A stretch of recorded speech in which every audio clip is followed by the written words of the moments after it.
कि गुरु तेग बहादुर सच्चे पातशाह जी महाराज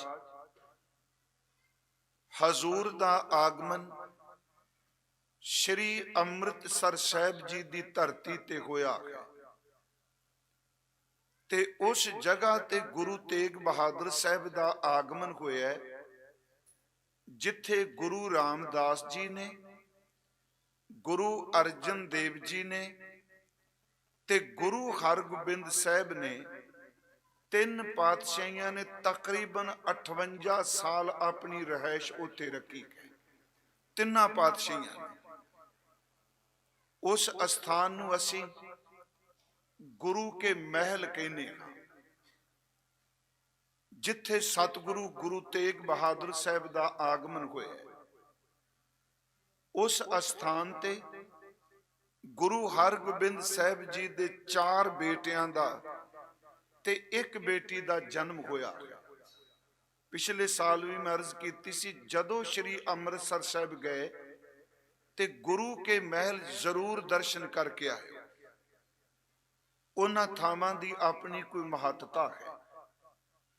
बाबा अटल राय जी, बाबा अणी राय जी, बाबा सूरजमल जी, गुरु तेग बहादुर और हजूर दी बेटी बीबी वीरो जी, इन्हां दा जन्म गुरु के महल होया है। बाबा गुरदित्ता साहिब जी दा जिहड़ा जन्म है, जिहड़े वड्डे बेटे ने गुरु हरगोबिंद साहिब दे, उन्हां दा जन्म मालवे दी धरती पिंड डरौली विच होया है। गुरु हरगोबिंद साहिब उदों उत्थे सन।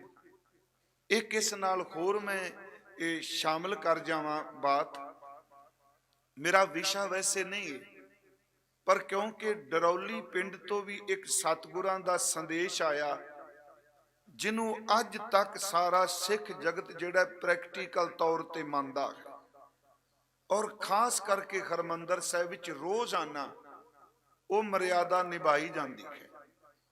वो संदेश ये सी, जदों गुरु हरगोबिंद साहिब काफी समा मालवे की धरती ते पिंड डरौली च रहे, ते उस पिंड विच गुरु हरगोबिंद साहिब महाराज जी दे अत दे भावना वाले श्रद्धालु भाई साईं दास रहिंदे सन। रिश्तेदारी दे तौर ते गुरु हरगोबिंद साहिब दे सांढू लगदे सन। बीबी रामो दे पति सन वो, पर इस रिश्ते तो उपर वो गुरु नूं दिलों मुहब्बत करते सन सिख बन के। जदों गुरु हरगोबिंद साहिब इत्थे सन ते संगत जिहड़ी व्याकुल हुई श्री अमृतसर साहिब दी, ते बाबा बुढ़ा साहिब जी ने एक पत्रका चिट्ठी लिखी महाराज जी कि सच्चे पातशाह आप जी दर्शन बख्शो। ते महाराज ने मालवे की धरती तो इस पत्रका का उत्तर दिता, असी काम निबड़दे छेती वापस आवांगे, तुसी रोजाना संगत नूं नाल लैके शब्द चौकी कढ़िया करो। प्रभात फेरी होर चीज है, नगर कीर्तन होर चीज है। मैं एक बार इत्थे अर्ज की सी, शब्द चौकी दे अपनी बड़े गहरे अर्थ ने। हालांकि असी रोजाना कुछ मंगां ने, अरदास भी साडियां निजी परसनल, किसी दे घर बच्चा, विआह, जन्म, मौत, घर, वो साडे निजी अरदासां ने, वो पंथक अरदास नहीं। पंथक अरदास विच एडी वड्डी किरपा कर दिती, जेड़ी असी निजी अरदास करने आ, जे कोई मुकम्मल अरदास करेगा उन्हों पंथक अरदास विच जरूर शामिल होना पैंदा। मैं शब्द वरते ने पंथक, सिख दे समुचे सिखां लई। कल भी रात में माठखेड़े एक बेनती की, देखो जिहड़ी असी एक तां पंजां तख्तां तक अरदास करने, ये मंगला चरने जी साडी अरदास दा, जां इउं कह लो कि गुरु नानक साहिब तो लैके अज तक जिन्नी भी साडी हिस्टरी है, वो रुखानी है, वो संघर्षशील है, वो जुझारू है, वो शहीदां दी है। ते जिन्ने साडे अस्थान ने अज तक, मैं जिन्ने शब्द वरत रहा, वो भावें इतिहासक ने ते भावें वो साडे आप सिरजे हुए ने। आपां गुरुद्वारा साहिब बनाया है गुरुद्वारा, पर यह सिद्धांतक तौर ते गुरुद्वारा है, पर हिस्टरी नाल संबंधित नहीं। नानक मता साहिब गुरुद्वारा भी है ਤੇ ਇਤਿਹਾਸ ਵੀ ਹੈ। ਮੈਂ ਤਾਂ ਬੇਨਤੀ ਕੀਤੀ, ਅਰਦਾਸ ਵਿੱਚ ਕਮਾਲ ਦੇ ਸ਼ਬਦ ਨੇ। ਗੁਰੂ ਸਾਹਿਬਾਂ ਤੋਂ ਲੈ ਕੇ ਅੱਜ ਤੱਕ ਜਿੰਨੇ ਵੀ ਥਾਂ ਦੇਸ਼ ਵਿਦੇਸ਼ ਵਿੱਚ ਕਿਤੇ ਵੀ ਸਿੱਖਾਂ ਨੇ ਬਣਾਏ, ਸੱਚ ਇਹ ਵੀ ਉਹ ਸਾਰੇ ਅਰਦਾਸ ਵਿੱਚ ਆ ਜਾਂਦੇ ਆ। ਪੰਜਾਂ ਤਖਤਾਂ ਅੱਗੇ ਹੈ ਸਰਬੱਤ ਗੁਰਦੁਆਰਿਆਂ, ਸਰਬੱਤ ਗੁਰਦੁਆਰਿਆਂ ਵਿੱਚ ਜਿੰਨੇ ਬਣੇ ਨੇ, ਜਿੰਨੇ ਬਣਨਗੇ, ਸਾਰੇ ਵਿੱਚ ਆ ਜਾਣਗੇ। ਉਸ ਤੋਂ ਬਾਅਦ ਅਸੀਂ ਅਰਦਾਸ ਕਰਨੇ ਆ ਪੰਥਕ ਮੰਗ। ਮੇਰੀ ਬੇਨਤੀ ਸੁਣਿਓ, ਨਿੱਜੀ ਮੰਗ ਬਹੁਤ ਬਾਅਦ ਵਿੱਚ ਆਉਂਦੀ ਜਾ ਕੇ, ਜਦੋਂ ਅਸੀਂ ਖੇ ਨਿਮਾਣਿਆਂ ਦੇ ਮਾਨ, ਨਿਤਾਣਿਆਂ ਦੇ ਤਾਨ, ਨਿਉਟਿਆਂ ਦੀ ਓਟ ਕਹਿੰਦੇ ਆ। ਸਾਡੀ ਪਹਿਲਾਂ ਅਰਦਾਸ ਪੰਥਕ ਅਰਦਾਸ ਹੈ। 100 ਦਰ ਦੀ ਚੌਕੀ ਲਾਉਂਦੇ, ਆਮ ਅਸੀਂ ਗੁਰਦੁਆਰਿਆਂ 'ਚ 2 ਲਾਉਂਦੇ ਆ। ਹਰਮੰਦਰ ਸਾਹਿਬ ਦੇ ਅੰਦਰ ਇਹ ਜਿਹੜੀਆਂ ਚੌਕੀਆਂ ਨੇ ਕੀਰਤਨ ਦੀਆਂ, ਇਹਨੂੰ ਨਾਮ ਦਿੱਤਾ ਗਿਆ ਨਿਤਨੇਮ ਦੀਆਂ ਚੌਕੀਆਂ। ਇਹਦਾ ਮਤਲਬ ਇਹ ਰੋਜ਼ ਹੀ ਚੌਕੀਆਂ ਲੱਗਣੀਆਂ ਨੇ। ਉਂਝ ਵੈਸੇ ਚੌਕੀ ਦੇ ਆਪਣੇ ਵੀ ਅਰਥ ਬਹੁਤ ਨੇ। ਇੱਕ ਤਾਂ ਚੌਕੀ ਦਾ ਅਰਥ ਹੁੰਦਾ 4 ਜਣਿਆਂ ਦੇ ਬੈਠਣ ਦੀ ਥਾਂ। ਅੱਜ ਕੱਲ, ਪਹਿਲਾਂ ਨਹੀਂ ਸੀ ਜੀ, ਹੁਣ ਦੁਬਾਰਾ ਫਿਰ ਸ਼ੁਰੂ ਹੋਇਆ। ਪਹਿਲਾਂ ਜਿਹੜੇ ਕੀਰਤਨੀਏ ਸਨ ਨਾ, ਰਬਾਬੀ ਸਨ ਜਾਂ ਕੀਰਤਨ, ਉਹ 4 ਜਣੇ ਕਰਦੇ ਹੁੰਦੇ ਸਨ। ਅੱਜ ਦਰਬਾਰ ਸਾਹਿਬ ਚੋਂ ਦੁਬਾਰਾ ਪਿਛਲੇ ਸਾਲਾਂ ਤੋਂ ਫਿਰ ਕਾਇਮ ਹੋ ਗਿਆ ਕੰਮ। 2 ਤਾਂ ਸਿੰਘ ਜਿਹੜੇ ਵਿੱਚ ਨੇ ਕੀਰਤਨੀਏ, ਇੱਕ ਤੰਤੀ ਸਾਜ਼ ਵਜਾ ਰਿਹਾ ਤੇ ਚੌਥਾ ਜਿਹੜਾ ਹੈ ਉਹ ਤਬਲਾ ਵਜਾ ਰਿਹਾ ਹੈ। ਮੈਂ ਇਹ ਨਹੀਂ ਮਿਹਨਤ ਕਿਉਂਕਿ ਅੱਜ ਟ੍ਰੈਂਡ ਬਣ ਚੁੱਕਾ ਹੈ, ਪਰ ਗੁਰੂ ਕਾਲ ਤੋਂ ਲੈ ਕੇ ਦਸ਼ਮੇਸ਼ ਪਿਤਾ ਜੀ ਤੱਕ ਕੀ ਪਿਛਲੀ ਸਦੀ ਦੇ 1900 ਤੱਕ ਦਰਬਾਰ ਸਾਹਿਬ ਦੇ ਅੰਦਰ ਵਾਜਾ ਨਹੀਂ ਸੀ ਵੱਜਦਾ ਹੁੰਦਾ। ਕੀਰਤਨੀਆਂ ਗੁਰਸਿੱਖਾਂ ਨੂੰ ਪਤਾ ਹੋਣਾ, ਉੱਥੇ ਵਾਜਾ ਨਹੀਂ ਸੀ ਵੱਜਦਾ, ਹਾਰਮੋਨੀਅਮ ਨਹੀਂ ਸੀ ਹੁੰਦਾ, ਉੱਥੇ ਰਬਾਬ ਵੱਜਦੀ ਸੀ, ਦਿਲਰੂਬਾ ਵੱਜਦਾ ਸੀ, ਤਾਨਪੁਰਾ ਵੱਜਦਾ ਸੀ। ਉੱਥੇ ਤੰਤੀ ਸਾਜ਼ਾਂ ਦੇ ਨਾਲ ਕੀਰਤਨ ਹੁੰਦਾ ਸੀ। ਪਰ ਸਮੇਂ ਨਾਲ ਹੁਣ ਬਦਲ ਚੁੱਕਾ ਹੈ। ਹੁਣ ਤਾਂ ਇਲੈਕਟ੍ਰੋਨਿਕ ਇੰਨਾ ਕੁ ਸਮਾਨ ਆ ਚੁੱਕਾ, ਤੰਤੀ ਸਾਜ਼ ਵਾਲੀ ਰਬਾਬ ਵੀ ਇਲੈਕਟ੍ਰੋਨਿਕ ਆ ਗਈ ਹੈ, ਤਾਨਪੁਰਾ ਵੀ ਜਿਹੜਾ ਇਲੈਕਟ੍ਰੋਨਿਕ ਆ ਚੁੱਕਾ ਹੈ। ਪਰ ਉਸ ਵਕਤ ਜਿਹੜੀ ਸੀ ਜੀ, ਪਹਿਲਾਂ ਰਬਾਬ ਵੱਜਦੀ ਹੁੰਦੀ ਸੀ। ਉਂਝ ਗੁਰੂ ਨਾਨਕ ਸਾਹਿਬ ਨੇ, ਮੈਂ ਥੋੜਾ ਜਿਹਾ ਵਿਸ਼ੇ ਚੋਂ ਨਿਕਲਿਆ, ਪਰ ਹਾਂ ਗੁਰਮਤਿ ਚ ਗੁਰੂ ਨਾਨਕ ਸਾਹਿਬ ਨੇ ਸਿਰਫ ਰਬਾਬ ਨਾਲ ਗਾਇਆ ਹੈ। ਰਬਾਬ ਦੀਆਂ ਕਈ ਕਿਸਮਾਂ ਨੇ। ਪਟਿਆਲਾ ਯੂਨੀਵਰਸਿਟੀ, ਉਹਦੇ ਵਿੱਚ ਉਹਨਾਂ ਨੇ ਇੱਕ ਨਵਾਂ ਨਾਂ ਦਿੱਤਾ ਹੈ ਫਿਰੰਦੀਆ ਰਬਾਬ। ਫਿਰੰਦੀਆ ਰਬਾਬ ਦਾ ਮਤਲਬ ਜਿਹੜਾ ਡਿਜ਼ਾਈਨ ਗੁਰੂ ਨਾਨਕ ਸਾਹਿਬ ਨੇ ਭਾਈ ਫਿਰੰਦੇ ਨੂੰ ਕਿਹਾ ਐਸੀ ਰਬਾਬ ਬਣਾ ਕੇ ਦੇ, ਕਿਉਂਕਿ ਰਬਾਬਾਂ ਦੀਆਂ ਕਈ ਕਿਸਮਾਂ ਨੇ, ਜੇ ਆਪ ਨੂੰ ਪਤਾ ਹੋਣਾ। ਤੇ ਰਬਾਬ ਇਕੱਲੀ ਵੱਜਦੀ ਹੋਵੇ, ਉਹਦੇ ਨਾਲ ਜੋੜੀ ਦੀ ਲੋੜ ਨਹੀਂ ਪੈਂਦੀ ਜੇ ਚਾਹੋ ਤਾਂ, ਕਿਉਂਕਿ ਉਹਦੀ ਰਿਦਮ ਇਹੋ ਜਿਹੀ ਹੈ ਕਿ ਇਕੱਲਾ ਜਦੋਂ ਕੋਈ ਵਜਾਂਦਾ ਉਹਦੇ ਨਾਲ ਇਕੱਲਿਆਂ ਵੀ। ਅਜੇ ਵੀ ਕਦੀ ਤੁਸੀਂ ਇਹ ਖਾਸ ਕਰ ਅਫਗਾਨਿਸਤਾਨ ਤੇ ਜੰਮੂ ਕਸ਼ਮੀਰ ਦੇ ਜਿਹੜੇ ਗਵਈਏ ਨੇ, ਖਾਸ ਕਰਕੇ ਸ੍ਰੀਨਗਰ, ਮੈਂ ਇਹ ਨਹੀਂ ਕਹਿੰਦਾ ਵੀ ਕੋਈ ਗੀਤ ਸੁਣਨਾ, ਤੁਸੀਂ ਇਕੱਲੀ ਰਬਾਬ ਨਾਲ ਗਾਉਂਦੇ ਦੇਖਿਓ, ਰਬਾਬ ਵੱਜੇਗੀ, ਉਹ ਇਕੱਲੇ ਗਾਉਂਦੇ ਹੋਣਗੇ। ਮਹਾਰਾਜ ਜੀ ਨੇ ਜਿਹੜਾ ਸਾਜ਼ ਚੁਣਿਆ ਉਹ ਰਬਾਬ ਚੁਣੀ ਸੀ। ਭਾਈ ਮਰਦਾਨਾ ਜੀ ਨੇ 54 ਸਾਲ ਬਾਬਾ ਜੀ ਨਾਲ ਰਬਾਬ ਵਜਾਈ ਹੈ। 1480 ਨੂੰ ਉਹ ਮਹਾਰਾਜ ਜੀ ਨੂੰ ਮਿਲਦਾ, ਉਦਾਸੀਆਂ ਤੋਂ ਪਹਿਲਾਂ ਉਹ ਕੀਰਤਨ ਕਰਨ ਲੱਗ ਪਿਆ। 1534 ਤੱਕ ਉਹਨੇ ਰਬਾਬ ਵਜਾਈ ਹੈ। ਹੁਣ ਤੁਸੀਂ ਹਿਸਾਬ ਲਾ ਲਓ, 1480 ਤੇ 1534, ਤਕਰੀਬਨ 54 ਸਾਲ ਉਹਨੇ ਰਬਾਬ ਵਜਾਈ। ਤੇ ਪਿਛਲੇ ਦਿਨੀ ਮੈਂ ਅਰਜ਼ ਕਰਕੇ ਆਇਆ, ਰਾਏਪੁਰ ਉਹਨਾਂ ਸਮਰਪਿਤ ਕੀਤਾ ਸੀ। ਗੁਰੂ ਨਾਨਕ ਸਾਹਿਬ ਦਾ ਮ੍ਰਿਤ ਮੰਡਲ ਵਿੱਚ, ਇਸ ਸੰਸਾਰ ਵਿੱਚ, ਭਾਵੇਂ ਪਿਤਾ ਜੀ ਬਾਬਾ ਕਾਲੂ ਜੀ ਨੇ, ਚਾਚਾ ਬਾਬਾ ਲਾਲੂ ਜੀ ਨੇ, ਮਾਂ ਤ੍ਰਿਪਤਾ ਹੈ, ਭੈਣ ਬੇਬੇ ਨਾਨਕੀ ਹੈ, ਭਾਈਆ ਜੈ ਰਾਮ ਜੀ ਨੇ, ਪਿਆਰਿਓ ਨਾਨਾ ਉਹਨਾਂ ਦਾ ਭਾਈ ਬਾਬਾ ਰਾਮਾ ਜੀ ਹੈ, ਮਾਮਾ ਕ੍ਰਿਸ਼ਨਾ ਜੀ ਹੈ, ਜਿੰਨੇ ਵੀ ਖੂਨ ਦੇ ਰਿਸ਼ਤੇ ਨੇ, ਇੱਥੋਂ ਤੱਕ ਮਾਤਾ ਸੁਲੱਖਣੀ ਤੇ ਗੁਰਦੇਵ ਦੇ ਦੋਨਾਂ ਪੁੱਤਰਾਂ ਨੇ ਵੀ ਉਹਨਾਂ ਸਮਾਂ ਗੁਰੂ ਨਾਨਕ ਦੀ ਸੰਗਤ ਨਹੀਂ ਕੀਤੀ ਜਿੰਨੀ ਭਾਈ ਮਰਦਾਨਾ ਜੀ ਨੇ ਕੀਤੀ ਹੈ। 54 ਸਾਲ ਜ਼ਿੰਦਗੀ ਦੇ। ਮੈਂ ਸ਼ਾਇਦ ਕੱਲ ਹੀ ਇੱਥੇ ਕਿਤੇ ਵਿਚਾਰ ਕਰਦੇ ਇੱਕ ਹੋਰ ਗੱਲ ਕਹੀ ਸੀ, ਕੱਲ ਸ਼ਾਇਦ ਅਫਜ਼ਲਗੜ੍ਹ, ਦੇਖੋ ਅਜੇ ਵੈਸੇ ਉਹ ਠੋਸ ਫਾਈਲ ਨਹੀਂ ਮਿਲੀ, ਅਸੀਂ ਵੀ ਸੁਣਾ ਦਿੰਦੇ ਹਾਂ ਸਭ ਨੂੰ। ਯੂਨੀਵਰਸਿਟੀਆਂ ਵੀ ਲਿਖ ਰਹੀਆਂ ਨੇ ਕਿ ਤਾਨਸੈਨ ਅਕਬਰ ਦਾ ਦਰਬਾਰੀ ਰਤਨ ਹੈ। ਤਾਨਸੈਨ ਗਵਈਆ ਸੀ ਜੀ, ਕਹਿੰਦੇ ਨੇ ਉਹ ਦੀਪਕ ਰਾਗ ਗਾ ਕੇ ਦੀਵੇ ਬਾਲ ਸਕਦਾ ਸੀ। ਮੇਘ ਗਾਉਂਦਾ ਸੀ ਤੇ ਬਾਰਿਸ਼ ਹੋ ਜਾਂਦੀ ਸੀ। ਪਰ ਅਸੀਂ ਇਸ ਅਚੰਬੇ ਨੂੰ ਲੈ ਕੇ ਗੁਰਮਤ ਫਿਰ ਇਸ ਤੋਂ ਉੱਚੀ ਹੈ ਕਿ ਉਹ ਗੁਰਮਤ ਵਿੱਚ ਨਾ ਦੀਪਕ ਰਾਗ ਨੂੰ ਥਾਂ ਦਿੱਤੀ ਹੈ, ਨਾ ਮੇਘ ਨੂੰ ਦਿੱਤੀ ਹੈ। ਜਿਹੜੇ ਸਿੰਘ ਪਾਠ ਕਰਦੇ ਆ, ਮਲਾਰ ਹੈ ਪਰ ਦੀਪਕ ਨਹੀਂ, ਇਹ ਮੇਘ ਨਹੀਂ। ਗੌੜੀ ਦੀਪਕ ਹੀ ਹੈ ਪਰ ਗੁਰਦੇਵ ਨੇ ਦੀਪਕ ਨਹੀਂ। ਪਰ ਇਹ ਵੀ ਇੱਕ ਕਰਾਮਾਤ ਕਹਿ ਦੇਣਾ, ਦੀਵੇ ਬਲ ਜਾਣੇ, ਬਾਰਿਸ਼ ਪੈ ਜਾਣੀ। ਮੈਂ ਕਹਿੰਦਾ ਕੁਰਬਾਨ ਜਾਓ ਗੁਰੂ ਤੋਂ। ਸਤਿਗੁਰੂ ਨੇ ਕਿਹਾ ਜੇ ਅਭਿਆਸ ਨਾਲ ਸਿਰਫ ਬਾਹਰ ਦੇ ਦੀਵੇ ਬਲੇ, ਠੀਕ ਹੈ ਤੇਰੀ ਕਲਾਕਾਰੀ ਹੈ, ਸਵਾਦ ਤਾਂ ਰਬਾਬ ਨਾਲ ਕੀਰਤਨ ਕਰੇ, ਅੰਦਰ ਰੂਹਾਨੀਅਤ ਦੇ ਦੀਵੇ ਬਲ ਜਾਣ। ਬਾਹਰ ਮੇਘ ਗਾਇਆ, ਬਾਰਿਸ਼ ਹੋ ਜਾਏਗੀ, ਧਰਤੀ ਠੰਡੀ ਹੋ ਜਾਏਗੀ। ਸਵਾਦ ਤਾਂ ਹੈ ਕਿ ਮਲਾਰ ਗਾ ਲੋਕਾਂ ਦੇ ਅੰਦਰ ਨਾਮ ਦੀ ਵਰਖਾ ਹੋਵੇ ਤੇ ਕਈ ਜਨਮਾਂ ਦੇ ਸੜੇ ਹੋਏ ਅੰਦਰ ਹਰੇ ਹੋ ਜਾਣ। ਦੀਪਕ ਨਹੀਂ ਲਿਆ, ਮੇਘ ਨਹੀਂ ਲਿਆ। ਪਰ ਕਿਹਾ ਜਾਂਦਾ ਤਾਨਸੈਨ ਦਾ ਜਿਹੜਾ ਸਹਿਪਾਠੀ ਸੀ ਉਹ ਬੈਜੂ ਬਾਬਰਾ ਸੀ। ਤਾਨਸੈਨ ਤੇ ਬੈਜੂ ਬਾਬਰਾ ਦੋਨੋਂ ਖਰੀਦਾਸ ਦੇ ਸ਼ਾਗਿਰਦ ਨੇ, ਸਵਾਮੀ ਖਰੀਦਾਸ ਜੀ। ਬੈਜੂ ਬਾਬਰਾ ਬਾਰੇ ਕਿਹਾ ਜਾਂਦਾ ਵੀ ਹਾਲਾਂਕਿ ਉਹਦੇ ਕੋਲ ਗਾਇਕੀ ਤਾਨਸੈਨ ਤੋਂ ਵੀ ਜ਼ਿਆਦਾ ਸੀ, ਗਾਇਕੀ ਵਿੱਚ ਉਹ ਸਿਖਰ ਸੀ। ਤਾਨਸੈਨ ਤੇ ਬੈਜੂ ਬਾਬਰਾ ਖਰੀਦਾਸ ਦੇ ਚੇਲੇ ਨੇ। ਚੌਕੀਆਂ ਨੇ ਰੁਕ ਜਾਂਦਾ ਹੈ, ਕੀਰਤਨੀਏ ਕੋਲ ਬੈਠੇ ਰਹਿੰਦੇ ਆ, ਸੰਗਤ ਬੈਠੀ ਰਹਿੰਦੀ ਏ, ਕਿਉਂਕਿ ਬਾਬਾ ਬੁੱਢਾ ਸਾਹਿਬ ਜੀ ਦੇ ਸ਼ਬਦ ਚੌਕੀ ਆਈ ਹੈ। ਇੱਕ ਨਿਤਨੇਮ ਦੀ ਚੌਕੀ, ਦੂਜੀ ਮੈਂ ਬੇਨਤੀ ਕੀਤੀ ਹਿਸਟੋਰੀਕਲ ਇਤਿਹਾਸਕ ਚੌਕੀ, ਤੀਸਰੀ ਚੌਕੀ ਯਾਤਰੂ ਚੌਕੀ। ਇਹ ਵੀ ਗੁਰੂ ਸਾਹਿਬ ਦੇ ਵੇਲੇ ਦੀਆਂ ਨੇ।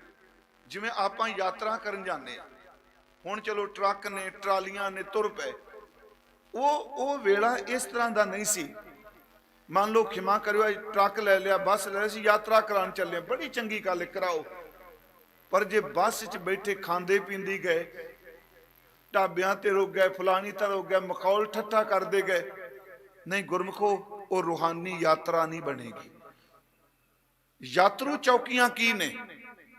ਅੱਜ ਵੀ ਆਪ ਜੀ ਦੇਖੋਗੇ, ਮੱਸਿਆ ਤੋਂ ਇੱਕ ਰਾਤ ਪਹਿਲਾਂ ਕਦੀ ਤਰਨ ਤਾਰਨ ਸਾਹਿਬ ਦਰਬਾਰ ਸਾਹਿਬ ਦੇ ਨੇੜੇ ਦੇਖਿਓ ਤੁਸੀਂ, ਰਾਤ ਨੂੰ 8-9 ਵੱਜਦੇ ਨੇ ਤੇ ਪਿੰਡਾਂ ਦਾ ਪ੍ਰਸ਼ਾਦਾ ਪਾਣੀ ਛਕ ਕੇ ਬੀਬੀਆਂ, ਬੱਚੇ, ਬਜ਼ੁਰਗ, ਉਹ ਫਿਰ ਰਾਤ ਨੂੰ ਲੈਂਪ ਲੈ ਕੇ, ਨਿੱਕੇ ਨਿੱਕੇ ਬੱਚੇ, ਬਜ਼ੁਰਗ, ਬੀਬੀਆਂ ਨਿਸ਼ਾਨ ਸਾਹਿਬ ਲੈ ਕੇ ਢੋਲਕੀ ਚਿਮਟਿਆਂ ਤੇ ਖੜਤਾਲਾਂ ਨਾਲ ਪਿੰਡ ਤੋਂ ਸ਼ਬਦ ਪੜ੍ਹਦੇ ਪੜ੍ਹਦੇ ਤਰਨ ਤਾਰਨ ਸਾਹਿਬ ਆਉਂਦੇ ਆ। ਉਹਨਾਂ ਨੂੰ ਯਾਤਰੂ ਚੌਕੀਆਂ ਕਹਿੰਦੇ ਆ। ਉਹ ਯਾਤਰੂ ਚੌਕੀਆਂ ਨੇ। ਅੰਮ੍ਰਿਤਸਰ ਤੋਂ ਤਰਨ ਤਾਰਨ ਸਾਹਿਬ ਜਾਂਦੀ ਹੈ, ਤਰਨ ਤਾਰਨ ਤੋਂ ਗੋਇੰਦਵਾਲ ਜਾਂਦੀਆਂ ਨੇ। ਇੱਥੋਂ ਤੱਕ ਸਾਡੇ ਲੁਧਿਆਣੇ ਤੋਂ ਜੀ ਇੱਕ ਚੌਕੀ ਨਿਕਲਦੀ ਹੁੰਦੀ ਸੀ, ਔਰ ਅੱਜ ਵੀ ਨਿਕਲਦੀ ਹੈ, ਮਹੀਨੇ ਬਾਅਦ ਆਲਮਗੀਰ ਜਾਂਦੀ ਹੈ। ਉਹ ਸਾਡੀਆਂ ਯਾਤਰੂ ਚੌਕੀਆਂ ਨੇ, ਉਹ ਸਾਡੀ ਵਿਰਾਸਤ ਹੈ। ਉਹਨੂੰ ਤਰਕ ਕਰਕੇ ਆਪਾਂ ਇਹ ਕਹਿ ਨਹੀਂ ਸਕਦੇ ਕੀ ਫਾਇਦਾ ਰਾਤ ਜਾਗਣ ਦਾ। ਨਹੀਂ ਪਿਆਰਿਓ, ਇਹ ਸਾਡੇ ਬਜ਼ੁਰਗਾਂ ਦੇ ਰੂਹਾਨੀ ਦਿੱਤੀ ਹੋਈ ਦਾਤ ਹੈ।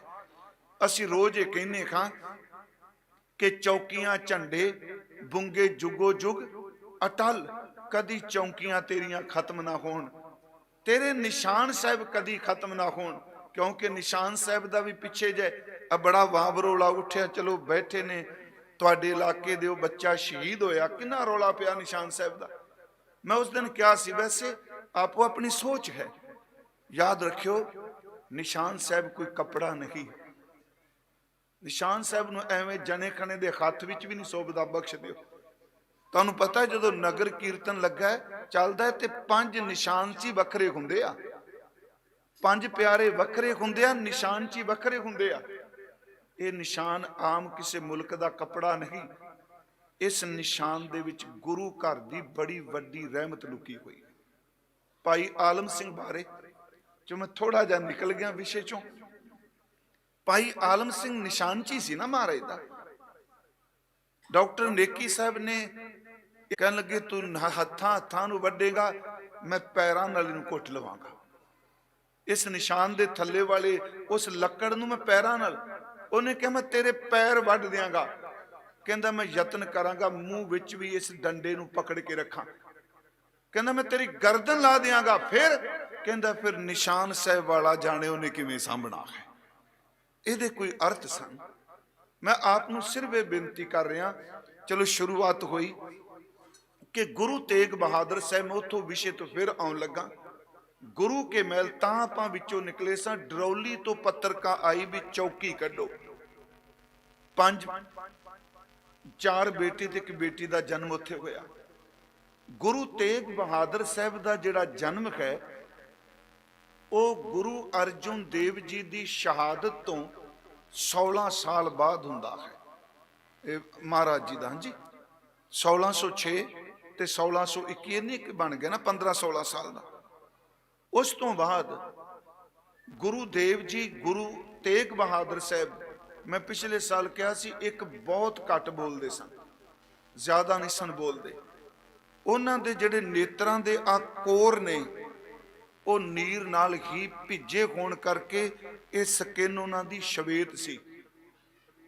महाराज जी दा मत्था चौड़ा सी जी, दाड़ा लंबेरा नहीं सी। इतिहास कहता है गुरु तेग बहादुर साहब का दाड़ा जिहड़ा वो गुलाई दे विच सी, जिवें गोल दे दाड़ा सी। उन्हां दियां बाहां लंबेरियां गोडियां तक जांदियां सन।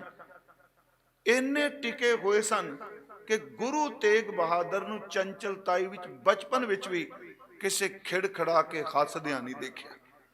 ये धुर दरगाह तो सी। बाबा अटल जी दी चलाने तो बाद होर गैर गंभीर हो गए।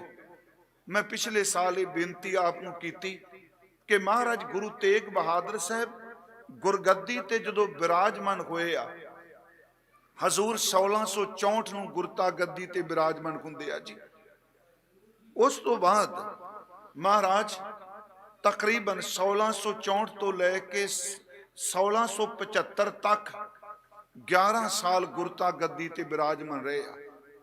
महाराज गुरु तेग बहादुर साहब जिदन घर बेटे का जन्म हुंदा है गुरु गोबिंद सिंह जी का, उदन हजूर की उम्र तकरीबन 45 साल, तकरीबन मैं कह रहा, ते 54 साल की उम्र च गुरु तेग बहादुर साहब शहीद हो जाते हैं। इस 11 साल विच होर बेनती सुनो, गुरु तेग बहादुर साहब महाराज गुरु अर्जुन देव की शहादत तो 69 साल बाद शहीद होंगे आ। इन्ना समा बनेगा 69 साल।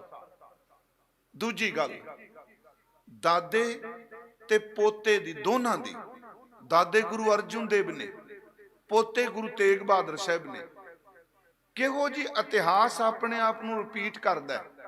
हालांकि गुरु अर्जुन देव की बाणी विच ते गुरु तेग बहादुर जी की बाणी विच बोली के हिसाब नाल थोड़ा जिहा अंतर है। जिहड़े पढ़े लिखे सज्जन ने वो मेरी बेनती समझणगे, भावें कि साडे विद्वानां ने कहता नहीं ये शब्द इस तरह नहीं, इस तरह चाहिए ने, पर मैं एक हाथ जोड़ के बेनती करांगा, गुरबाणी नूं एक बोली च मत बनो, ये नुकसान होवेगा। भाई साहब समझणगे मेरी गल, कथा वाले। बोली जिहड़ी वो बदलदी है। आप जी यूपी आके बैठे हो, ਜਿਹੜੀ बोली ਤੁਹਾਡੇ दादे पड़दादे बोलते सन, ਤੁਹਾਡੇ पड़पोतियां दी बोली इत्थे चेंज हो चुकी है, हो चुकी है ना। ਜਿਹੜੇ ਇਹਨਾਂ ਦੇ ਬੱਚੇ ਅੱਗੇ ਹੋਣਗੇ, ਤੀਜੀ ਪੀੜ੍ਹੀ, ਉਹਨਾਂ ਦੀ बोली होर चेंज हो जाएगी। वर्तमान बोली विच मत गुरबाणी नूं ढालो, क्योंकि बोली नवीं नहीं। अज तुसीं देखो गुरु अर्जुन देव ते गुरु तेग बहादुर जी की बाणी के उचारण विच किन्ने सालां दा फर्क है। 1604 नूं गुरु ग्रंथ साहिब का प्रकाश हो गया ना, ते 1664 नूं गुरु तेग बहादुर बाणी उचारण लगे। किन्ने साल का फर्क पै गया? 60 साल। 60 साल च एक परिवार की बोली बदल जाती है। यही कारण कि गुरु तेग बहादुर जी की जिहड़ी बाणी है ये सिद्धांत वही है, सिद्धांत नहीं बदलता पिया। गुरु तेग बहादुर जदों बोलते हैं हिंदी च बोलते हैं, उस हिंदी विच खास करके जिन्हों असी ब्रज भाषा कहने हैं, मथुरा दे नेड़े बजर ब्रज दे नेड़े जिहड़ी बोली बोली जाती है उन्होंने गुरु तेग बहादुर वरतते हैं। हुण फिर मेरी गल ध्यान नाल सुणिओ, असी शब्द वरतने आ सारे पंजाबी जिहड़े बाहर चों भी आए इत्थों दी भी, ये फलाना जिहड़ियां वखरियां ने। कई धुनियां ऐसियां ने जिहड़ियां अज पंजाबी च लोग नहीं बोलते, पर गुरु ग्रंथ साहिब च ने। जिहड़ी पुरानी पंजाबी सी वो भी है, ਗੁਰੂ ਸਾਹਿਬ ਤੋਂ ਪਹਿਲਾਂ ਪ੍ਰਕਿਰਤ ਜਿਹੜੀ ਸੀ ਤੇ ਜਿਹੜੀ ਅੱਜ ਪੰਜਾਬੀ ਉਹਦੀ ਕੋਈ ਝਲਕ। ਮੈਂ ਇੱਕ ਵਾਰੀ ਕਿਹਾ, ਕਿਵ ਕਰ ਆਖਾ ਕਿਵ ਸਾਲਾਹੀ, ਅੱਗੇ ਕੀ ਕਿਉਂ ਵਰਨੀ ਕਿਵ ਜਾਣਾ। ਗੁਰਬਾਣੀ ਚ ਕਿਵ ਜਿਵ ਇਵ ਤਿਵ ਟਿਵ ਇਹ ਸ਼ਬਦ ਵਰਤੇ ਗੁਰਬਾਣੀ, ਪਰ ਆਪਾਂ ਕਹਿ ਦਿਆਂਗੇ ਜੀ ਜਦੋਂ ਉਚਾਰਦੇ ਆ, ਬੋਲੀ ਬੋਲਦੇ ਆ। ਚਲੋ ਕਦੀ ਫਿਰ ਸਮਾਂ ਮਿਲੇਗਾ ਗੱਲ ਕਰਾਂਗਾ। ਮੈਂ ਫਿਰ ਤੁਹਾਨੂੰ ਸੱਚੀ ਮਹਾਰਾਜ ਦੀ ਹਜ਼ੂਰੀ ਚ ਕਹਿਣਾ, ਕਰੋੜਾਂ ਵਿੱਚੋਂ ਤੇ ਵੈਦਿਕ ਸੰਸਕ੍ਰਿਤ ਜਿਹੜਾ ਇਸ ਤੋਂ ਵੀ ਗੂੜੀ, ਪਰ ਗੁਰੂ ਗ੍ਰੰਥ ਸਾਹਿਬ ਸੱਚੇ ਪਾਤਸ਼ਾਹ, ਮੈਂ ਤਾਂ ਬੇਨਤੀ ਕੀਤੀ ਜੀ 15 ਭਾਸ਼ਾਵਾਂ ਦਾ ਵਿਦਵਾਨ ਕਹਿੰਦੇ ਆ, ਪਰ ਇਹ ਵੀ ਅੰਤ ਨਹੀਂ ਪਾਇਆ ਜਾ ਸਕਦਾ। ਜਿੰਨੀਆਂ ਭਾਸ਼ਾਵਾਂ ਗੁਰੂ ਗ੍ਰੰਥ ਸਾਹਿਬ ਚ ਧਰਮ ਗ੍ਰੰਥ ਚ ਵਰਤੀਆਂ ਨੇ, ਮੈਂ ਹੰਕਾਰ ਚ ਨਹੀਂ ਕਹਿੰਦਾ, ਇੰਨੀਆਂ ਭਾਸ਼ਾਵਾਂ ਯਾਦ ਰੱਖਿਓ ਕਿਸੇ ਵੀ ਧਰਮ ਗ੍ਰੰਥ ਚ ਨਹੀਂ ਵਰਤੀਆਂ ਗਈਆਂ। ਆਓ ਆਪਣੇ ਵਿਸ਼ੇ ਵੱਲ ਜਿਹੜੇ ਅਸੀਂ ਆ ਰਹੇ ਹਾਂ ਕਿ ਗੁਰੂ ਤੇਗ ਬਹਾਦਰ ਸਾਹਿਬ ਨੇ 11 ਸਾਲਾਂ ਦੇ ਵਿੱਚ ਜਿਹੜੀ ਬਾਣੀ ਉਚਾਰਨ ਕੀਤੀ, ਉਸ ਬਾਣੀ ਦੇ ਵਿੱਚ ਗੁਰੂ ਤੇਗ ਬਹਾਦਰ ਸਾਹਿਬ ਜੀ ਨੇ 15 ਰਾਗ ਵਰਤੇ ਆ। ਪਿਛਲੇ ਸਾਲ ਮੈਂ ਇਹ ਕਿਹਾ ਸੀ ਤੇ ਆਪ ਇਕਾਗਰਤਾ ਨਾ ਭੰਗ ਕਰਿਓ ਪਲੀਜ਼। 15 ਰਾਗ ਉਹਨਾਂ ਨੇ ਵਰਤੇ ਆ। ਇੱਕ ਰਾਗ ਸਿਰਫ ਉਹਨਾਂ ਦਾ ਹੈ, ਬਾਕੀ ਕਿਸੇ ਬਾਣੀਕਾਰ ਨੇ ਨਹੀਂ ਵਰਤਿਆ। ਉਹ ਰਾਗ ਹੈ ਜੈ ਜਾਵੰਤੀ। ਇੱਕ ਰਾਜਸਥਾਨ ਵਿੱਚ ਜੈ ਜੈ ਜੈ ਜੈ ਜੈਵੰਤੀ ਕਹਿੰਦੇ ਆ, ਪਰ ਗੁਰੂ ਗ੍ਰੰਥ ਸਾਹਿਬ ਦੀ ਪਵਿੱਤਰ ਬਾਣੀ ਚ ਇਸ ਰਾਗ ਦਾ ਜਿਹੜਾ ਨਾਮ ਦਿੱਤਾ ਉਹ ਜੈ ਜਾਵੰਤੀ ਹੈ। ਹੋਰ ਬੇਨਤੀ ਜੇ ਗੁਰਮੁਖੋ, ਵੇਖੋ ਤੁਹਾਡੇ ਕੋਲ ਸਮਾਂ ਹੈ। ਮੈਂ ਹਰ ਥਾਂ ਤੇ ਕਹਿਣਾ, ਕੇਵਲ ਕਹਿੰਦਾ ਨਹੀਂ, ਮੈਂ ਯਤਨ ਕਰਨਾ ਮੈਂ ਜ਼ਿੰਦਗੀ ਚ ਨਿੱਜੀ ਰੂਪ ਚ ਕਮਾ ਸਕਾਂ। ਜਿੰਨੀ 50 ਤੋਂ ਵੈਸੇ ਤਾਂ ਉਮਰ ਉਦੋਂ ਹੀ ਘਟਣੀ ਸ਼ੁਰੂ ਹੋ ਜਾਂਦੀ ਜਦੋਂ ਜਨਮ ਹੁੰਦਾ ਹੈ। ਜਨਮ ਵੇਲੇ ਤਾਂ ਮੌਤ ਸ਼ੁਰੂ ਹੁੰਦੀ ਏ। ਕੱਲ ਮੈਂ ਕਿਹਾ ਜੇ ਜੰਮਦਾ ਨਾ ਤੇ ਮਰਦਾ ਕਿਉਂ? ਅਸੀਂ ਕਹਿੰਦੇ ਇੰਨੇ ਵਜੇ ਅੰਤਲਾ ਸਾਹ ਲਿਆ। ਗੁਰਮੁਖੋ, ਅੰਤਲਾ ਕੱਲਾ ਥੋੜਾ ਹੁੰਦਾ ਹੈ, ਅੰਤਲੇ ਦੀ ਸ਼ੁਰੂਆਤ ਹੋਵੇਗੀ ਤੇ ਅੰਤ ਹੋਵੇਗਾ ਨਾ। ਅੰਤ ਹੈ ਤੇ ਸ਼ੁਰੂਆਤ ਹੈ। ਮੈਂ ਤੁਸੀਂ ਕੋਈ ਵੀ ਏ, ਸਾਡੀ ਮੌਤ ਇਸ ਦਿਨ ਸ਼ੁਰੂ ਹੋ ਗਈ ਸੀ ਯਾਤਰਾ, ਜਿਸ ਦਿਨ ਜਿਹਨੂੰ ਅਸੀਂ ਜੀਵਨ ਯਾਤਰਾ ਕਹਿੰਦੇ, ਉਹ ਜੀਵਨ ਯਾਤਰਾ ਨਹੀਂ, ਉਹ ਮੌਤ ਦੀ ਯਾਤਰਾ ਹੈ। ਇੰਨੇ ਦਿਨਾਂ ਤੱਕ ਤੇਰੀ ਯਾਤਰਾ ਮੁੱਕ ਜਾਣੀ ਹੈ ਤਾਂ ਮਰਨ ਦੀ ਗੱਲ। ਹਜ਼ੂਰ ਸੱਚੇ ਪਾਤਸ਼ਾਹ ਮਹਾਰਾਜ ਉਹਨਾਂ ਨੇ ਕਿਰਪਾ ਕੀਤੀ ਤੇ ਮੈਂ ਕਹਿੰਦਾ ਜਿੰਨੀ ਉਮਰ ਘਟਦੀ ਪਈ ਏ, ਦੁਆਈ ਰੱਬ ਦੀ ਜੇ ਤਜਰਬਾ ਕਰ ਲੋ ਸਿੱਖੋ, ਆਪਣਾ ਨੇਮ ਨਾ ਘਟਾਓ। ਜਿੰਨੀ ਉਮਰ ਘਟਦੀ ਪਈ ਏ ਉਨੀ ਰੱਬ ਦੀ ਬੰਦਗੀ ਵਧਾ ਦਈਏ। ਇੱਕ ਵਿਦਵਾਨ ਕਹਿੰਦਾ, ਮੈਂ ਇਹਦਾ ਪੜ੍ਹਿਆ ਇੱਕ ਦੋ ਸ਼ਬਦ, ਪਹਿਲਾਂ ਮੈਨੂੰ ਸਮਝ ਨਹੀਂ ਪਾਏ ਕੀ ਲਿਖਿਆ। ਉਹ ਕਹਿੰਦਾ ਜੇ ਮੌਤ ਨੇ, ਸੁਣਿਓ, ਜੇ ਮੌਤ ਨੇ ਸਾਨੂੰ ਇੱਕ ਸਾਹ ਨਹੀਂ ਦੇਣਾ, ਅਸੀਂ ਆਪਣਾ ਸਾਹ ਮੌਤ ਨੂੰ ਕਿਉਂ ਦਈਏ? ਮੈਂ ਕਿਹਾ ਵੀ ਇਹ ਗੱਲ ਸਮਝ ਨਹੀਂ ਪਈ ਵੀ। ਫਿਰ ਮੈਂ 2 ਵਾਰੀ ਵੇਖਿਆ ਵੀ ਇੰਨਾ ਕਿ ਲਿਖਿਆ, ਰਮਝ ਪਾ ਗਿਆ। ਜੇ ਮੌਤ ਨੇ ਸਾਨੂੰ ਇੱਕ ਸਾਹ ਨਹੀਂ ਦੇਣਾ, ਅਸੀਂ ਆਪਣਾ ਸਾਹ ਇੱਕ ਮੌਤ ਨੂੰ ਕਿਉਂ ਦਈਏ? ਫਿਰ ਮੇਰੇ ਸਮਝ ਆਈ ਉਹ ਗੱਲ ਕਹਿੰਦਾ ਪਿਆ ਕਿ ਲੋਕੋ, ਜੇ ਮੌਤ ਨੇ ਇੱਕ ਸਾਹ ਨਹੀਂ ਦੇਣਾ ਤੇ ਆਪਣੇ ਸਾਹ ਨੂੰ ਨਾ ਰੱਖਿਓ। ਸ਼ਲੋਕ ਮਹੱਲਾ 9ਵਾਂ ਸਾਰੀ ਬਾਣੀ ਦਾ ਨਿਚੋੜ ਹੈ। ਜਿਹੜਾ ਬੰਦਾ ਉਹਨੂੰ ਪੜ੍ਹ ਲਏਗਾ, ਹੁਣ ਤੁਸੀਂ ਉੱਤੇ ਵੀ ਲਿਖ ਕੇ ਪਹਿਲਾ ਸ਼ਲੋਕ ਲਾਇਆ, ਗੁਣ ਗੋਬਿੰਦ ਗਾਇਓ ਨਹੀਂ, ਜਨਮ ਅਕਾਰਥ ਕੀਨ, ਕਹੋ ਨਾਨਕ ਹਰ ਭਜ ਮਨਾ, ਜੇ ਬਿਦ ਜਲ ਕੋ ਮੀਨ।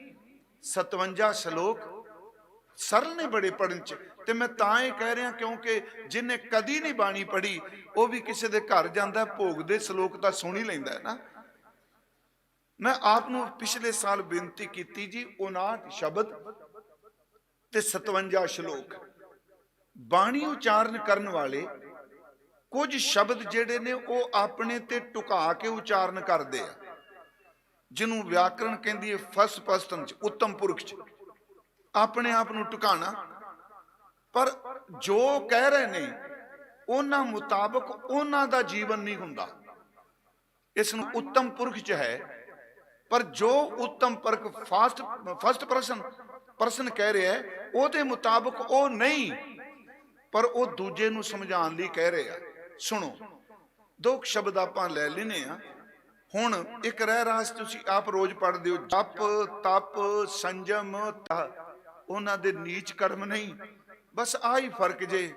ਜਦੋਂ ਅਖਰੀ ਗਿਆਨ ਕਿਸੇ ਦੇ ਉੱਤੇ ਸਵਾਰ ਹੁੰਦਾ ਦਿਮਾਗ ਤੇ, ਉਹ ਲੋਕਾਂ ਨੂੰ ਕਹਿੰਦਾ ਤੁਹਾਡੇ ਨੀਚ ਕਰਮ। ਜਦੋਂ ਬੰਦਗੀ ਚ ਅੰਦਰੋਂ ਕੋਈ ਭਿੱਜਦਾ ਹੈ, ਉਹ ਆਪਣੇ ਆਪ ਨੂੰ ਕਹਿੰਦਾ ਮੈਂ ਨੀਚ ਕਰਮ। ਬਸ ਇੰਨਾ ਫਰਕ ਹੈ। ਉਹ ਦੂਜਿਆਂ ਤੇ ਉਂਗਲ ਚੁੱਚਦਾ ਆਮ ਬੰਦਾ, ਤੁਸੀਂ ਆਹ ਕਰੋ ਆਹ ਕਰੋ, ਤੇ ਸੱਚੀ ਇਹ ਵੇ ਜਿਹੜਾ ਬੰਦਗੀ ਵਾਲਾ ਉਹ ਕਹਿੰਦਾ ਨਹੀਂ, ਇਹ ਔਗਣ ਤੁਹਾਡੇ ਚ ਨਹੀਂ, ਇਹ ਔਗਣ ਮੇਰੇ ਵਿੱਚ ਨੇ। ਮੈਂ ਇੱਕ ਵਾਰ ਉਦਾਹਰਨ ਦਿੱਤੀ ਸੀ ਤੇ ਤੁਹਾਨੂੰ, ਸੇਵਾ ਪੰਥੀਆਂ ਦੀ, ਉਹਨਾਂ ਦਾ ਗ੍ਰੰਥ ਹੈ ਸੰਤ ਰਤਨਮਾਲ। ਸੰਤ ਰਤਨਮਾਲ ਇਹ ਬੜਾ ਭਾਸ਼ਾ ਜਿਹੜੀ ਪੁਰਾਣੀ ਹੈ ਪਰ ਪੜਨ ਵਾਲਾ ਜੀ। ਸੇਵਾ ਪੰਥੀਆਂ ਦੀਆਂ ਬਹੁਤ ਵੱਡੀਆਂ ਨੇ ਜੀ ਆਪਣੀਆਂ ਲਿਖਤਾਂ, ਅੱਡਣਸ਼ਾਹੀ ਸਾਖੀਆਂ ਨੇ। ਉਹ ਵੇਖੋ, ਮੈਂ ਫਿਰ ਬੇਨਤੀ ਕਰਾਂਗਾ, ਜਦੋਂ ਵੀ ਕਿਸੇ ਚੀਜ਼ ਨੂੰ ਪੜ੍ਹਨਾ ਹੈ ਨਾ, ਪਹਿਲੀ ਗੱਲ ਉਹਦੇ ਪੜ੍ਹਨ ਤੋਂ ਪਹਿਲਾਂ ਗੁਰੂ ਗ੍ਰੰਥ ਸਾਹਿਬ ਪੜ੍ਹਨਾ ਜ਼ਰੂਰੀ ਹੈ, ਸਮਝ ਪੈ ਜਾਂਦੀ ਹੈ। ਸੰਤ ਰਤਨਮਾਲ ਵਿੱਚ ਇੱਕ ਸਾਖੀ ਹੈ, ਕਿਉਂਕਿ ਸੇਵਾ ਪੰਥੀਆਂ ਨੇ ਬਹੁਤ ਵੱਡਾ ਯੋਗਦਾਨ ਪਾਇਆ। ਮੈਂ ਤੁਹਾਨੂੰ ਬੇਨਤੀ ਕਰਾਂਗਾ, ਭਾਈ ਕਨਈਆ ਸਾਹਿਬ ਜੀ ਤੋਂ ਜਿਹੜੀ ਚੱਲਦੀ ਸੰਪਰਦਾ, ਇੱਕ ਡੇਰੇ ਦਾ ਸਾਧੂ ਆਪਣੇ ਇੱਕ ਉੱਥੇ ਰਹਿੰਦੇ ਸੇਵਾਦਾਰ ਨੂੰ ਦੂਜੇ ਸਥਾਨ ਤੇ ਭੇਜ ਰਿਹਾ। ਉਹਦੇ ਹੱਥ ਵਿੱਚ ਇੱਕ ਚਿੱਠੀ, ਇੱਕ ਰੁੱਕਾ ਲਿਖ ਦਿੰਦਾ, ਉਹਨੂੰ ਕਹਿੰਦਾ ਤੂੰ ਫਲਾਣੇ ਡੇਰੇ ਤੇ ਜਾਣਾ ਹੈ, ਇਹ ਰੁੱਕਾ, ਇਹ ਚਿੱਠੀ ਤੂੰ ਆਪ ਨਹੀਂ ਖੋਲਣੀ, ਉਹਨਾਂ ਨੂੰ ਜਾ ਕੇ ਕਹੀਂ, ਉਹ ਖੋਲਣਗੇ। ਉਹ ਵੀ ਚਿੱਠੀ ਲੈ ਕੇ ਤੁਰ ਪੈਂਦਾ, ਪੜ੍ਹਦਾ ਨਹੀਂ, ਦੂਜੇ ਸਥਾਨ ਤੇ ਪਹੁੰਚ ਜਾਂਦਾ। ਜਦੋਂ ਉਹਨੂੰ ਜਾ ਕੇ ਮੱਥਾ ਟੇਕ ਕੇ, ਕਿਉਂਕਿ ਉਹਨਾਂ ਦੀ ਰੀਤ ਸੀ ਇਹ, ਮੱਥਾ ਟੇਕ ਕੇ ਰੁੱਕਾ ਜਾਂ ਚਿੱਠੀ ਦਿੰਦਾ ਤੇ ਕਹਿੰਦਾ ਜੀ ਇਹ ਸਿਰਫ ਹੁਕਮ ਸੀ, ਤੁਸੀਂ ਖੋਲ ਕੇ ਪੜ੍ਹਨੀ ਹੈ। ਉਹ ਜਲ ਪਾਣੀ ਛਕਾਉਂਦਾ ਜਿਹੜਾ ਸੁਨੇਹਾ ਲੈ ਕੇ ਆਇਆ, ਉਹ ਜਦੋਂ ਪੱਤਰਕਾ ਖੋਲਦਾ ਹੈ ਤੇ ਉਹਦੇ ਵਿੱਚ ਲਿਖਿਆ ਇਹ ਹੁੰਦਾ ਹੈ ਕਿ ਇਹ ਜਿਹੜਾ ਬੰਦਾ ਰੁੱਕਾ ਲੈ ਕੇ ਆਇਆ, ਚਿੱਠੀ ਲੈ ਕੇ ਆਇਆ, ਇਹਦੇ ਵਿੱਚ ਕਈ ਸਾਲਾਂ ਤੋਂ ਸੇਵਾ ਕਰ ਰਿਹਾ, ਆ 3 ਵੱਡੇ ਔਗਣ ਅਜੇ ਵੀ ਨਹੀਂ ਗਏ। ਲਿਖਿਆ ਇਹ ਹੁੰਦਾ ਵੀ ਇਹਦੇ ਚ 3 ਔਗਣ ਨੇ, ਤੇ ਅਸੀਂ ਚਾਹੁੰਦੇ ਹਾਂ ਥਾਂ ਬਦਲਿਆ, ਤੁਸੀਂ ਜੀਵਨ ਵਾਲਿਓ ਤੁਹਾਡੇ ਕੋਲ ਆਏ ਨੇ, ਇਹਦੇ ਔਗਣ ਚਲੇ ਜਾਣ, ਹੁਣ ਧਿਆਨ ਦਿਆ ਜੇ। ਫਰਕ ਹੈ ਬੰਦਗੀ ਵਾਲੇ ਵਿੱਚ ਤੇ ਸਾਡੇ ਬੋਲਣ ਵਿੱਚ ਜੀ। ਮੇਰੇ ਵਰਗਾ ਹੁੰਦਾ, ਉਹਨੇ ਸਾਰਿਆਂ ਨੂੰ ਪਹਿਲਾਂ ਦੱਸ ਦੇਣਾ ਡੇਰੇ 'ਚ ਬਚਿਆ ਜਿਹਦੇ ਤੋਂ ਇਹ ਬੰਦੇ ਚਾਹ ਨੁਕਸ ਜੇ, ਆਹ ਨੁਕਸ ਜੇ।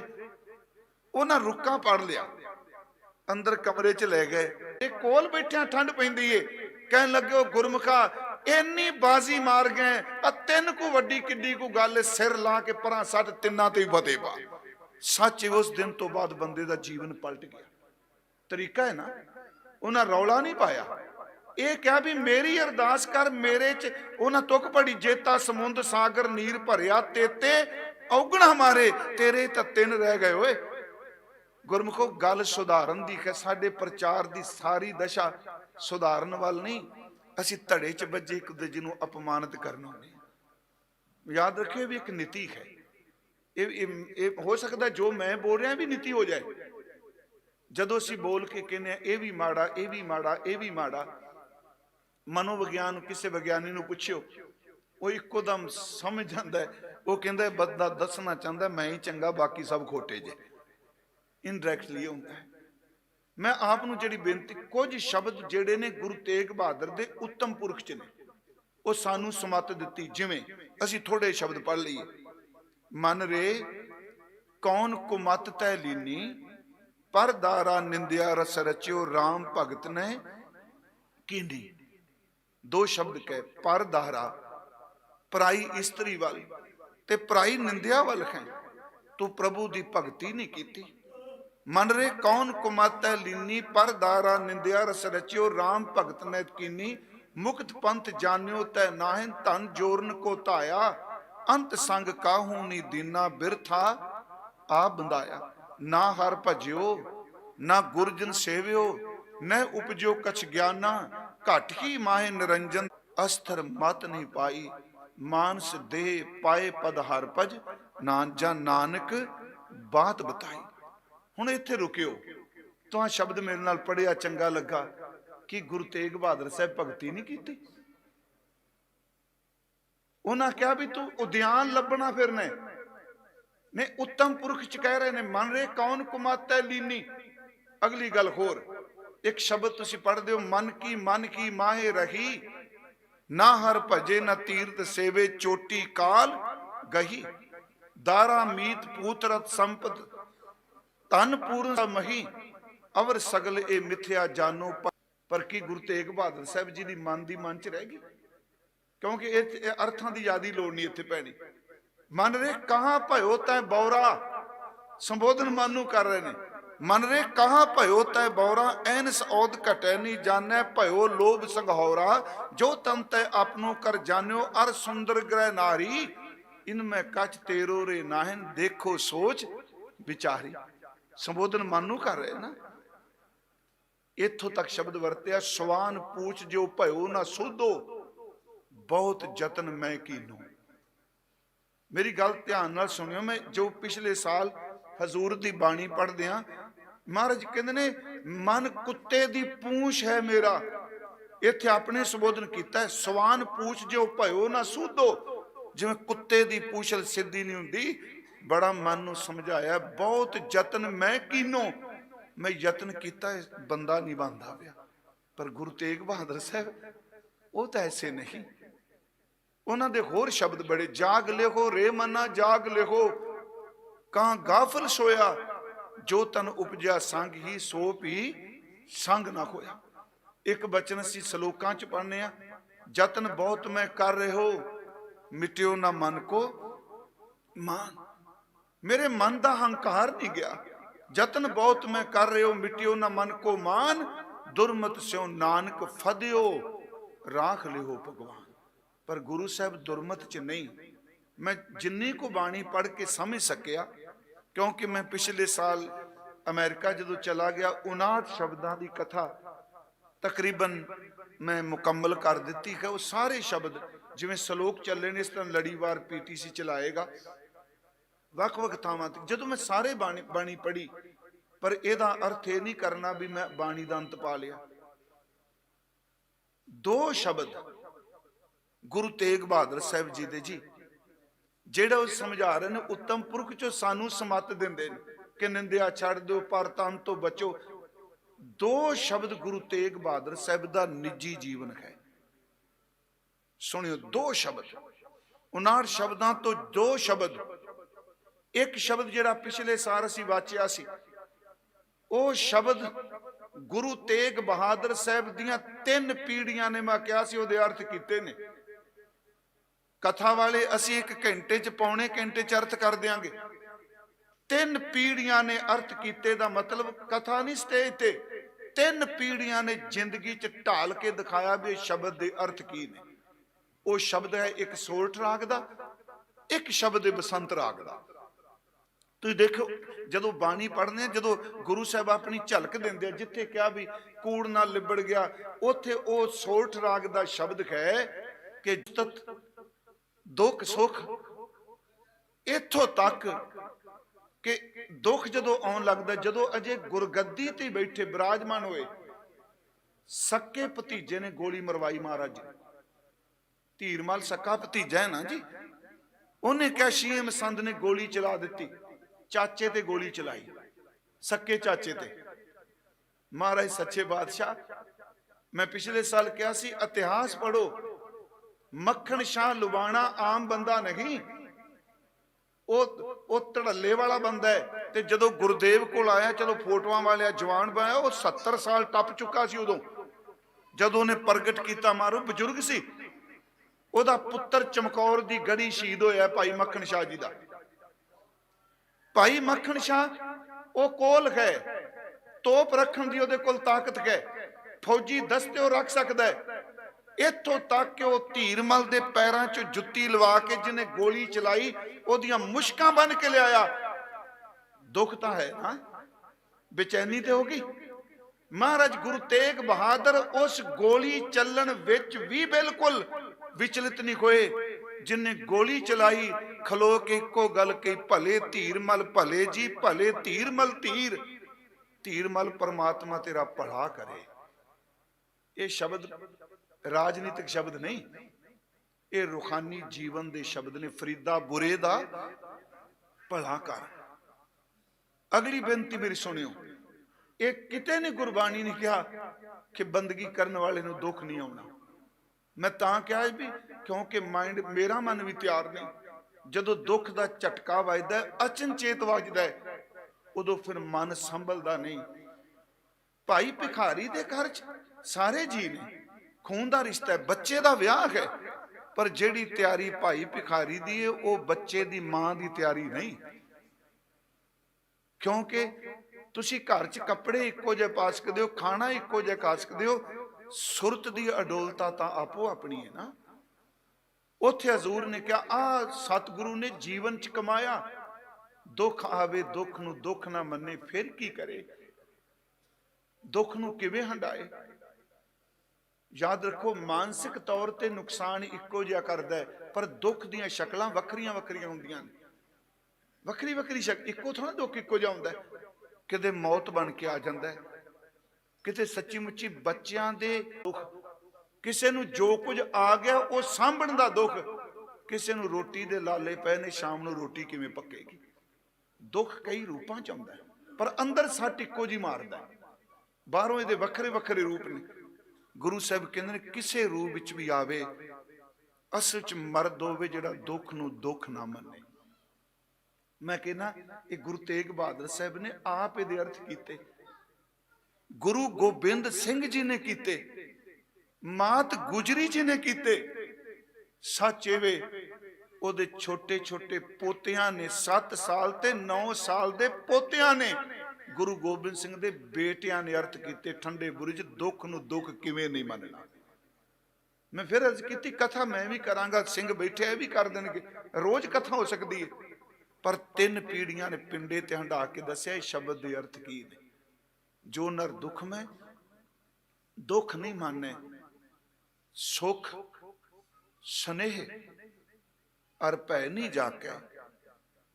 ਰਾਤ ਵੀ ਮਰਜ਼ ਕੀਤੀ, ਮੈਂ ਰਿਪੀਟ ਫਿਰ ਕਰ ਲੱਗਾ, ਇਹ ਸ਼ਬਦ ਸਾਰੀ ਜ਼ਿੰਦਗੀ। ਵੈਸੇ ਨਾ ਜਿਹੜਾ ਆਪਾਂ ਨਿਤਨੇਮ ਕਰਨੇ ਆ ਨਾ, ਮੇਰੀ ਨਿੱਜੀ ਰਾਏ ਵੇ, ਪੰਥਕ ਨਹੀਂ ਮੈਂ ਕਹਿ ਰਿਹਾ, ਸ਼ਬਦ ਜ਼ਰੂਰ ਚੇਤੇ ਕਰਿਆ ਕਰੋ। ਮੰਨ ਲਓ ਇੱਕ ਸ਼ਬਦ ਦੀ ਚੇਤੇ ਕਰ ਲਿਆ, ਆਪਣੇ ਨਿਤਨੇਮ ਨਾਲ ਪੜ੍ਹ ਲਿਆ, ਬਾਣੀ ਪੜਿਆ ਕੁਝ ਨਹੀਂ, ਜੇ ਵਿਗੜਨਾ ਉਦੋਂ ਜਦੋਂ ਬਾਣੀ ਛੱਡਣੀ ਹੈ। ਸੁਖ ਸਨੇਹ ਅਰ ਭੈ ਨਹੀਂ ਜਾਕੇ, ਸੁਖ ਨੂੰ ਪਕੜ ਕੇ ਨਾ ਰੱਖੇ, ਭੈ ਵਿੱਚ ਨਾ ਹੋਵੇ, ਸੋਨੇ ਤੇ ਮਿੱਟੀ ਨੂੰ ਇੱਕ ਬਰਾਬਰ ਜਾਣੇ। ਇਹ ਮਹਾਰਾਜ ਦੇ ਜੀਵਨ ਚ ਹੈ। ਜੋ ਨਰ ਦੁੱਖ ਮੈਂ ਦੁੱਖ ਨਹੀਂ ਮਾਨੇ, ਸੁਖ ਸਨੇਹ ਅਰ ਭੈ ਨਹੀਂ ਜਾਕੇ, ਕੰਚਨ ਮਾਟੀ ਮਾਨੇ। ਮੈਂ ਥੋੜਾ ਜਿਹਾ ਕਹਿ ਦੇਣਾ, ਮੈਂ ਅਗਲੇ ਸ਼ਬਦ ਵੱਲ ਆਉਣਾ ਚਾਹਨਾ। ਨ ਨਿੰਦਿਆ ਨ ਉਸਤਤ ਜਾਕੇ, ਲੋਭ ਮੋਹ ਅਭਿਮਾਨਾ, ਹਰਕ ਸੋਗ ਤੇ ਰਹੇ ਨਿਆਰੋ, ਨਾਹੇ ਮਾਨ ਅਪਮਾਨਾ। ਆਸਾ ਮਨਸਾ ਸਗਲ ਤਿਆਗੈ, ਜਗ ਤੇ ਰਹੇ ਨਿਰਾਸਾ, ਕਾਮ ਕ੍ਰੋਧ ਜੈ ਪਰਸੈ ਨਾਹੇ। ਗੁਰਮੁਖੋ ਇਸ ਗੱਲ ਨੂੰ ਸੁਣਿਓ, ਪਰਸੈ ਨਾਹਿਨ, ਇਹਦਾ ਮਤਲਬ ਹੈ ਕਾਮ ਦਾ ਫੁਰਨਾ ਵੀ ਨਾ ਪੈਦਾ ਹੋਵੇ, क्रोध का फुरना ना पैदा होवे। काम क्रोध जै परसै नाहिन, कौन है वो? तें घट ब्रह्म निवासा, वो ही ब्रह्म ज्ञानी है। पर महाराज जी मिलेगी किवें अवस्था? गुर कृपा जे नर को कीनी, ते ए जुगत पछानी। नानक लीन भयो गोबिंद स्यों ज्यों पानी संग पानी। एक शब्द तां ए, दूजा शब्द एक होर है। उत्थे महाराज ने अपने आप को संबोधन किया सच्ची जे। वो जदों मैं शब्द बसंत राग च पढ़िया, मैं क्या वाह होए, असी ये जरूर पढ़ने आ, मन रे कहाँ भय होता है बोरा, जतन बहुत मैं कर रहे हो। आ शब्द जदों पढ़िया, माई मैं धन पायो हर नाम, मन मेरो धावन ते छूट्यो, कर बैठो विश्राम रहाओ। माया ममता तन ते भागी, उपजो निर्मल ज्ञान। लोभ मोह ए परसना साका, गई भगत भगवान। जन्म जन्म का संसा चुका, रतन नाम जप पाया। तृष्णा सकल विनाशी, तंते निज सुख माहे समाया। गुरमुखो तृष्णा सकल विनाशी, मानते तंते निज सुख माहे समाया। जाको होत दयाल कृपा निध, सो गोबिंद गुण गावे। कहो नानक ये बिद की संपै, को गुरमुख पावे। शब्द आप पढ़ दिता बसंत राग दा, थोड़े जे दे अर्थ मैं करने चाहना जी। आ है गुरु तेग बहादुर साहब दा अंदर। मैं शब्द वरतिया, ਉੱਥੇ ਵੀ ਵਰਤਿਆ ਯਤਨ ਬਹੁਤ ਮੈਂ ਕਰ ਰਹੇ ਹੋ, ਮਿਟਿਓ ਨਾ ਮਨ ਕੋ ਮਾਨ ਮੈਂ ਕਰ ਰਹੇ ਹੋ। ਇੱਥੇ ਕਹਿ ਰਹੇ ਨੇ ਮਾਈ ਮੈਂ ਧਨ ਪਾਇਓ ਹਰਨਾਮ। ਉੱਥੇ ਸਾਨੂੰ ਸਮਝਾਉਂਦੇ ਪਏ ਨੇ ਲੋਕੋ ਇਹ ਨੇਕਾਂ ਯਤਨ ਕਰੋ ਪਰ ਮਨ ਦੀ ਖੌਮੇ ਨਹੀਂ ਜਾਂਦੀ। ਇੱਥੇ ਗੁਰਦੇਵ ਕਹਿੰਦੇ ਨੇ ਮਾਈ ਮਾਂ ਮੈਂ ਧਨ ਪਾਇਓ ਹਰਨਾਮ। ਉਥਾਨਕਾਂ ਵਾਲਿਆਂ ਨੇ ਜਿਨ੍ਹਾਂ ਨੇ ਉਥਾਨਕਾਂ ਦੇ ਇਤਿਹਾਸ ਲਿਖਦੇ ਆ, ਉਹ ਕਹਿੰਦੇ ਆ ਕਿ ਜਦੋਂ ਆਪਣਾ ਧੀਰਮਲ ਆਏ, ਆਪ ਨੂੰ ਪਤਾ ਗੋਲੀ ਚਲਾਈ, ਜਿੰਨਾ ਸਮਾਨ ਪਿਆ ਸੀ ਸਾਰਾ ਲੈ ਗਏ। ਸੱਚੇ ਪਾਤਸ਼ਾਹ ਗੁਰੂ ਤੇਗ ਬਹਾਦਰ ਜੀ ਨਾ ਜੀ ਮੰਜੇ ਤੇ ਬੈਠੇ ਆ, ਗੋਲੀ ਲੱਗ ਚੁੱਕੀ ਸੀ। ਕੋਈ ਕਹਿੰਦੇ ਨੇ ਕੰਨ ਕੋਲੋਂ ਮੱਥੇ ਨੂੰ ਛੂਹ ਕੇ ਨਿਕਲੀ, ਮਾਤ ਨਾਨਕੀ ਜੀ ਨੇ ਸਾਫ਼ ਕੀਤਾ। ਜਦੋਂ ਮੰਜੇ ਤੇ ਬੈਠੇ ਸਭ ਕੁਝ ਬੰਨ ਕੇ ਲਈ ਜਾਣ, ਇੱਕ ਤਾਂ ਮੁਸਕਰਾ ਪਏ ਮਾਤਾ ਨਾਨਕੀ ਗੁਰਦੇਵ ਦੇ ਮਾਤਾ ਜੀ। ਪੁੱਛਦੇ ਨੇ ਮੁਸਕਰਾਉਂਦੇ ਕਿਉਂ ਹੋ? ਕਹਿੰਦੇ ਮੁਸਕਰਾਨਾ ਇਸ ਕਰਕੇ ਆ ਮਾਂ, ਆ ਵੇਖ ਮਾਇਆ ਦੀ ਤਾਕਤ। ਇੰਨੇ ਸਾਲਾਂ ਦੇ ਬੈਠੇ ਸਾ, ਕਿਤੇ ਗਵਾਂਢ ਨਹੀਂ ਸੀ ਆਵਾਜ਼ ਸਾਡੀ ਨਿਕਲੀ, ਅੱਜ ਹੀ ਮਾਇਆ ਦਾ ਢੇਰ ਸੁਣਿਆ ਨਹੀਂ ਜਾਂਦਾ। ਇਹ ਸ਼ੁਰੂਆਤ ਸੀ ਗੁਰੂ ਦੀ ਪ੍ਰਤੀ ਸਿੱਖ ਦੀ ਭਾਵਨਾ। ਮੱਖਣ ਸ਼ਾਹ ਸਿੱਖ ਹੈ, ਉਹਨੇ ਸਾਹਮਣੇ ਖੜੇ ਕਰਕੇ ਕਿਹਾ ਮਹਾਰਾਜ ਦੇ ਕੀ ਖੁਸ਼ੀ ਲੈਣ ਲਈ।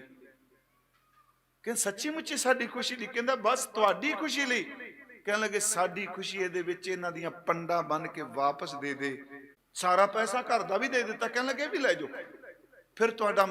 ਉੱਥੇ ਫਿਰ ਮਾਤਾ ਜੀ ਨੇ ਕਿਹਾ ਪੁੱਤਰ ਸਭ ਕੁਝ ਦੇ ਦਿੱਤਾ, ਘਰ ਦੇ ਵੀ ਪੈਸੇ ਪਹੁੰਚਾ ਦਿੱਤੇ, ਤੁਸੀਂ ਕੀ ਕਰੋਗੇ? ਉੱਥੇ ਫਿਰ ਗੁਰਦੇਵ ਨੇ ਰੱਗ ਅੰਦਰ ਤਾਂ ਜੁੜੇ ਹੀ ਸੀ ਪਹਿਲਾਂ, ਉਸ ਰੁਖਾਨੀ ਝਰਨਾ ਜਿਹੜਾ ਅੰਦਰੋਂ ਫੁੱਟਿਆ, ਪਹਿਲਾ ਸ਼ਬਦ ਕਿਹਾ ਮਾਈ ਮੈਂ ਧਨ ਪਾਇਓ ਹਰਨਾਮ। ਹੈ ਮੇਰੀ ਮਾਂ, ਮੈਨੂੰ ਪ੍ਰਮਾਤਮਾ ਨੇ ਨਾਮ ਦਾ ਧਨ ਦਿੱਤਾ। ਇਹ ਬਚਨ ਗੁਰੂ ਤੇਗ ਬਹਾਦਰ ਗੁਰੂ ਅਰਜਨ ਦੇਵ ਨੂੰ ਇਕੱਠਿਆਂ ਕਰਕੇ ਪੜੋ, ਕਿਤੇ ਸਬਾਣੀ ਬਰਾਬਰ ਰੱਖ ਕੇ। ਹਰ ਤਨ ਜਾਪ ਹਰ ਤਨ ਤਾਪ ਹਰ ਤਨ ਭੋਜਨ ਪਾਇਆ, ਨਿਮਕ ਨਾ ਬਿਸਰੋ ਮਨ ਤੇ ਹਰ ਸਾਧ ਸੰਗਤ ਮੈਂ ਪਾਇਆ। ਮਾਈ ਖਾਟ ਆਇਓ ਘਰ ਪੂਤਾ, ਮਾਈ ਮੈਂ ਧਨ ਪਾਇਓ ਹਰਨਾਮ। ਮਾਈ ਖਾਟ ਆਇਓ ਕਰ ਪੂਤਾ, ਹਰ ਤਨ ਚਲਤੇ ਹਰ ਤਨ ਬੈਸੇ ਹਰ ਤਨ ਜਾਗਤ ਸੂਤਾ। ਮਾਈ ਸੁਣੋ ਇਹ ਸ਼ਬਦ ਸੱਚੀ ਲਓ। ਗੁਰੂ ਤੇਗ ਬਹਾਦਰ ਦੀ ਅੰਦਰ ਦੀ ਸ਼ਿਖਰ ਹੈ ਰੂਹਾਨੀਅਤ ਦੀ। ਸਿਰਫ ਇੱਕ ਬਚਨੇ ਮਾਈ ਮੇਰੀਏ ਮਾਂ ਮੈਂ ਧਨ ਪਾਇਓ ਹਰਨਾਮ, ਮੈਂ ਨਾਮ ਦਾ ਧਨ ਪਾ ਲਿਆ। ਮਨ ਮੇਰੋ ਧਾਵਨ ਤੇ ਛੂਟਿਓ, ਮੇਰਾ ਮਨ ਹੁਣ ਭਟਕਦਾ ਕੋਈ ਨਹੀਂ। ਧਾਵਨਦਰ ਤੇ ਭਟਕਦਾ ਨਹੀਂ, ਟਿਕ ਗਿਆ। ਕਰ ਬੈਠੋ ਵਿਸਰਾਮ। ਮੈਂ ਥੋੜੇ ਜਿਹੇ ਮਿੰਟ ਤੁਹਾਡੇ ਲੈਣੇ ਆ ਹੋਰ। ਮਨ ਦੀ ਭਟਕਣੀ ਸਭ ਤੋਂ ਵੱਡੀ ਬਿਮਾਰੀ ਹੈ। ਧਿਆਨ ਦਿਆ ਕੇ ਸੁਣਿਓ ਗੁਰਮੁਖੋ, ਜਦੋਂ ਦਵਾਈ ਖਾਣ ਲੱਗਦਾ ਉਦੋਂ ਵੀ ਏਡਾ ਭੈੜਾ, ਦਵਾਈ ਵੀ ਨਹੀਂ ਸਹੀ ਤਰੀਕੇ ਨਾਲ ਖਾਂਦਾ। ਦਵਾਈ ਦਾ ਮਤਲਬ ਸੁਖਮਨੀ ਪੜ ਰਿਹਾ, ਬਾਣੀ ਪੜ ਰਿਹਾ, ਉਸ ਦਵਾਈ ਵਿੱਚ ਵੀ ਭਟਕੀ ਜਾ ਰਿਹਾ। ਤੇ ਭਟਕਣਾ ਦਾ ਕਾਰਨ ਕੀ ਜੀ? ਇੱਕ ਤਾਂ ਮਾਇਆ ਕਹੀ ਨਾ ਜੀ, ਮਾਇਆ ਸਿੱਧੀ ਜੀ ਗੱਲ ਏ। 100 ਹੱਥ ਰਸਾ ਸਿਰੇ ਤੇ ਗੰਢ, ਜਿਹੜਾ ਕਹਿੰਦਾ ਨਾ ਮਨ ਨਹੀਂ ਟਿਕਦਾ। ਗੁਰਬਾਣੀ ਕਹਿੰਦੀ ਹੈ ਤੂੰ ਜਣੇ ਖਣੇ ਤੋਂ ਨਾ ਪੁੱਛ, ਇੱਕੋ ਨੁਕਤਾ ਚੇਤੇ ਰੱਖੀ, ਤੇਰਾ ਮਨ ਮੈਲਾ ਹੈ। ਮੈਲੇ ਨਹੀਂ ਟਿਕਦੇ ਹੁੰਦੇ, ਭੱਜਦੇ ਨੇ, ਭਟਕਦੇ ਨੇ। ਤੂੰ ਅਰਦਾਸ ਕਰ ਤੇਰਾ ਅੰਦਰ ਨਿਰਮਲ ਹੋ ਜਾਏ। ਨਿਰਮਲ ਕਦੀ ਭਟਕਦੇ ਨਹੀਂ ਹੁੰਦੇ, ਮੈਲਾ ਹੀ ਭਟਕਦਾ ਹੈ। ਉਹ ਮੈਲ ਕਿਸੇ ਰੂਪ ਚ ਹੋ ਸਕਦੀ। ਹਜ਼ੂਰ ਸੱਚੇ ਪਾਤਸ਼ਾਹ ਜੀ ਨੇ ਕਿਹਾ ਮੈਂ ਧਨ ਪਾਇਆ, ਮੈਂ ਉਹ ਦੌਲਤ ਪਾਈ, ਮੇਰਾ ਮਨ ਟਿਕ ਗਿਆ। ਮੈਂ ਮਨ ਟਿਕਣ ਤੇ ਥੋੜੀ ਜਿਹੀ ਗੱਲਾਂ ਕਰਕੇ ਜਾਣੀਆਂ ਨੇ ਹੁਣ। ਇੱਕ ਤਾਂ ਬੇਨਤੀ ਇਹ ਹੈ ਕਿ ਫਿਰ ਮਨ ਚ ਆਏਗਾ ਜੀ ਕੀ ਗੁਰੂ ਸਾਹਿਬ ਨੇ ਦੌਲਤ ਨਹੀਂ ਵਰਤੀ? ਆਨੰਦਪੁਰ ਸਾਹਿਬ ਖਰੀਦਿਆ ਮਹਾਰਾਜ ਜੀ ਨੇ ਜੀ, ਮਾਖੋਵਾਲ ਦੀ ਥਾਂ। ਹਾਂ, ਇੱਕ ਗੱਲ ਨੁਕਤਾ ਜ਼ਰੂਰ ਚੇਤੇ ਰੱਖਿਓ, ਗੁਰਬਾਣੀ ਦੋ ਪੱਖ ਰੱਖਦੀ ਹੈ। ਕੱਲ ਵੀ ਮੈਂ ਕਿਹਾ ਇੱਕ ਮਾਇਆ ਗੁਰਮੁਖ ਦੇ ਹੱਥ 'ਚ ਵਰਤੀਏ, ਇੱਕ ਮਾਇਆ ਮਨਮੁਖ ਦੇ ਹੱਥ 'ਚ ਵਰਤੀਏ, ਦੋਨਾਂ 'ਚ ਫਰਕ ਹੈ ਨਾ। ਭਾਈ ਗੁਰਦਾਸ ਸਾਹਿਬ ਜੀ ਨੇ ਬੜੀ ਸੋਹਣੀ ਉਦਾਹਰਨ ਦਿੱਤੀ। ਇਹ ਕੱਲ ਮੈਂ ਇਸ ਤੇ ਕਿਹਾ ਸੀ, ਇਹਨੂੰ ਹੌਲੀ ਗੱਲ ਨਾ ਜਾਣਿਓ, ਕਿਉਂਕਿ ਗੁਰਬਾਣੀ 'ਚ ਪ੍ਰਮਾਣ ਦਿੱਤੇ ਗਏ ਆ। ਭਾਈ ਸਾਹਿਬ ਨੇ ਇੱਕ ਦੁਕਾਨ ਹੈ ਹਾਰ ਸ਼ਿੰਗਾਰ ਦੀ, ਮੇਕਅਪ ਦੀ, ਸਿੱਧੀ ਕਹੋ ਹਨਾ, ਚੂੜੀਆਂ ਨੇ, ਸੁਰਖੀਆਂ, ਬਿੰਦੀਆਂ, ਬਹੁਤ ਕੁਝ ਪਿਆ। ਔਰਤਾਂ ਦਾ ਬੋਡੀ ਦਾ ਸਮਾਨ ਹੈ। ਵੈਗਰੂ ਗੁੱਸਾ ਨਾ ਕਰਿਓ, ਉਸ ਦੁਕਾਨ ਤੇ ਉਹ ਚੂੜੀਆਂ, ਉਹ ਹਾਰ ਸ਼ਿੰਗਾਰ ਉਸ ਬੇਟੀ ਲਈ ਵੀ ਲੈਣ ਚੱਲੇ ਆ ਜਿੰਨੇ ਸੁਹਾਗਣ ਬਣਨਾ ਹੈ। ਦੁਕਾਨ ਉਹੀ ਹੈ, ਉਹਨੇ ਸੁਹਾਗਣ ਬਣਨਾ, ਪਤੀ ਦੇ ਘਰ ਜਾਣਾ, ਪਤੀ ਦੀ ਸੇਜ ਮੰਨਣੀ ਹੈ। ਉਸੇ ਦੁਕਾਨ ਤੋਂ ਉਹਦਾ ਸਾਜੋ ਸਮਾਨ, ਗਹਿਣਾ ਖਰੀਦਿਆ ਜਾਂਦਾ ਹੈ। ਤੇ ਰੱਖਿਓ, ਵਿਚਾਰ ਵਿੱਚ ਤਨ ਸ਼ਿੰਗਾਰਨ ਵਾਲੀ ਵੀ ਉੱਥੋਂ ਲੈਣ ਜਾਂਦੀ। ਦੋਨਾਂ ਵਿੱਚ ਜ਼ਮੀਨ ਅਸਮਾਨ ਦਾ ਫਰਕ ਹੈ। ਦੁਕਾਨ ਤਾਂ ਇੱਕੋ ਹੀ ਹੈ ਨਾ। ਇੱਕ ਸ਼ਿੰਗਾਰ ਵੇਸ਼ਵਾ ਦਾ ਹੈ, ਇੱਕ ਸ਼ਿੰਗਾਰ ਸੁਹਾਗਣ ਦਾ ਹੈ, ਇੱਕ ਮਾਇਆ ਮਨਮੁਖ ਦੇ ਹੱਥ ਵਿੱਚ, ਇੱਕ ਗੁਰਮੁਖ ਦੇ ਹੱਥ ਵਿੱਚ। ਦੋਨਾਂ ਵਿੱਚ ਜ਼ਮੀਨ ਅਸਮਾਨ ਦਾ ਫਰਕ ਹੈ। ਮੈਂ ਇਸ ਕਰਕੇ ਹਰ ਥਾਂ ਕਹਿਣਾ, ਚਾਹੇ ਰਾਗੀ, ਚਾਹੇ ਪ੍ਰਚਾਰਕ, ਕੀਰਤਨੀਏ, ਅਸੀਂ ਸਾਰੇ, ਚਾਹੇ ਪ੍ਰਬੰਧਕ ਤੁਸੀਂ ਬੈਠੇ ਹੋ, ਹੱਥ ਜੋੜ ਕੇ ਬੇਨਤੀ ਏ, ਦਸਵੰਧ ਜ਼ਰੂਰ ਕੱਢਿਆ ਕਰੋ ਪਲੀਜ਼। ਵੇਖੋ, ਮੈਨੂੰ ਕਿਸੇ ਗੁਰਮੁਖ ਨੇ ਕਿਹਾ ਸੀ, ਕਥਾ ਅਸੀਂ ਕਰਦੇ ਸਾਂ, ਦਸਵੰਧ ਦੀ ਕਥਾ ਵੀ ਕਰਦੇ ਸਾਂ, ਪਰ ਨਹੀਂ ਸਾਂ ਪਹਿਲਾਂ। ਬੜੀ ਪੁਰਾਣੀ ਗੱਲ ਹੈ ਜੀ। ਉਹਨੇ ਇੱਕੋ ਗੱਲ ਕਹੀ, ਤੁਸੀਂ ਕਥਾ ਵੀ ਕਰਦੇ ਹੋ, ਖਾਂਦੇ ਵੀ ਸੰਗਤ ਦਾ ਹੋ, ਤੁਹਾਨੂੰ ਤਾਂ ਬਹੁਤ ਸੇਵਾ ਕਰਨੀ ਚਾਹੀਦੀ ਹੈ। ਬਸ ਉਹੀ ਗੱਲ ਸੀਨੇ 'ਚ ਬੈਠ ਕੇ, ਤੁਹਾਡੀ ਜਿੰਨੀ ਕਮਾਈ ਹੈ, ਮੇਰੀ ਬੇਨਤੀ ਹੈ, ਤੁਸੀਂ ਨੌਕਰੀ ਕਰਦੇ ਹੋ, ਯਤਨ ਕਰੋ। ਯਤਨ ਕਰਨਾ ਮੈਂ ਕਹਿ ਰਿਹਾ, ਕਿਉਂਕਿ ਇਹ ਮੁਲਕ ਇਹ ਇੱਥੇ ਕੋਈ ਵੀ ਭ੍ਰਿਸ਼ਟਾਚਾਰ ਤੋਂ ਨਹੀਂ ਬਚਿਆ। ਹਮ ਵੀ ਨਹੀਂ ਬਚੇ, ਸਾਰੇ ਇਮਾਨਦਾਰੀ ਨਾਲ ਟੈਕਸ ਦਿੰਦੇ ਆ। ਸੀਏ ਕੋਲ ਜਾਂਦੇ ਆ ਨਾ, ਕਿਉਂ ਨਹੀਂ ਦਿੰਦੇ? ਦਾ ਕਾਰਨ ਬਾਹਰ ਦਿੰਦੇ ਆ, ਉਹਨਾਂ ਨੂੰ ਪਤਾ ਮੈਂ ਦਿੱਤਾ, ਇਹਦੇ ਬਦਲੇ ਮੈਨੂੰ ਕੁਝ ਮਿਲੇਗਾ। ਇੱਥੇ ਪਤਾ, ਖਿਮਾ ਕਰ ਦਿਓ, ਟੈਕਸ ਆਪਾਂ ਭਰਨੇ ਆ, ਮੌਜਾਂ ਕਿਸੇ ਹੋਰ ਨੇ ਲੈਣੀਆਂ। ਸੱਚ ਹੈ ਨਾ ਜੀ, ਤੇ ਕੌੜਾ ਸੱਚ ਹੈ, ਪਰ ਇਮਾਨਦਾਰੀ ਨਾਲ ਚਾਹੀਦਾ ਹੈ। ਜਿੱਥੇ ਆਪਾਂ ਇਹ ਕਰੀਏ, ਅੱਜ ਜਿੰਨਾ ਮਰਜੀ ਰੌਲਾ ਪਾ ਲਓ। ਮੈਂ ਪਰਸੋਂ ਇੱਕ ਕਥਾ ਸੁਣਾਈ, ਉੱਥੇ ਬਣਜਾਰਾ ਬੇਦੀ ਕੋਈ ਨਹੀਂ ਜੀ ਸਾਡੇ, ਸ਼ਾਇਦ ਸੁਰਿੰਦਰ ਸਿੰਘ ਉਹਨਾਂ ਨਾਂ ਦੇ, ਉਹਨਾਂ ਦੇ 8 ਵਾਲੀਅਮ ਨੇ ਜਿਹੜੇ ਪੰਜਾਬ ਦੀਆਂ ਰੀਤਾਂ ਰਸਮਾਂ ਨਹੀਂ ਸਨ, ਬੜੀ ਖੋਜ ਕਰਕੇ ਲਿਖੀ। ਉਹਦੇ ਚ ਇੱਕ ਸਾਖੀ ਲਿਖੀ, ਗਪੌੜ ਸੰਖ, ਸ਼ਾਇਦ ਤੁਹਾਡੇ ਕੋਲ ਪਹੁੰਚੀ, ਮੈਂ ਭੇਜੀ ਸੀ, ਗਪੌੜ ਸੰਖ। ਚਲੋ ਮੈਂ ਸੁਣਾ ਦੇਣਾ ਵਾ।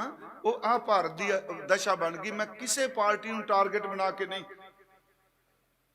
ਉਹਨੇ ਕਿਹਾ ਅਸੀਂ ਲਫ਼ਜ਼ ਵਰਤਨੇ, ਫਲਾਣਾ ਬੰਦਾ ਗਪੌੜ ਸੰਖ ਹੈ। ਉਹ ਕਹਿੰਦਾ ਹਰ ਸ਼ਬਦ ਦੀ ਕੋਈ ਕਹਾਣੀ ਹੈ। ਕਹਿੰਦੇ ਕਿਸੇ ਨੇ ਕਿਸੇ ਦੇਵ ਰੂਹ ਦਾ, ਦੇਵਤੇ ਦੀ ਪੂਜਾ ਕੀਤੀ, ਉਹਨੂੰ ਸੰਖ ਮਿਲ ਗਿਆ। ਉਹਨੇ ਕਿਹਾ ਵੀ ਸੰਖ ਤੈਨੂੰ ਦੇ ਦਿੱਤਾ ਹੈ, ਇਹ ਸੰਖ ਦੂਣੇ ਕਰਦਾ ਹੈ। ਲਓ ਧਿਆਨ ਨਾਲ ਸੁਣਿਓ, ਦੂਣੇ ਕਰਦਾ ਹੈ। ਉਹ ਕਹਿੰਦਾ ਵੀ ਗੱਲ ਬਣ ਗਈ। ਕਹਿੰਦਾ ਜਿੰਨੇ ਮੰਗੇਗਾ ਦੂਣੇ ਕਰੀ ਜਾਏਗਾ। ਉਹ ਲੈ ਗਿਆ ਜੀ, ਉਹਨੇ ਕਿਸੇ ਅੱਗੇ ਹੋਰ ਕਿਸੇ ਨੂੰ ਵੇਚ ਦਿੱਤਾ।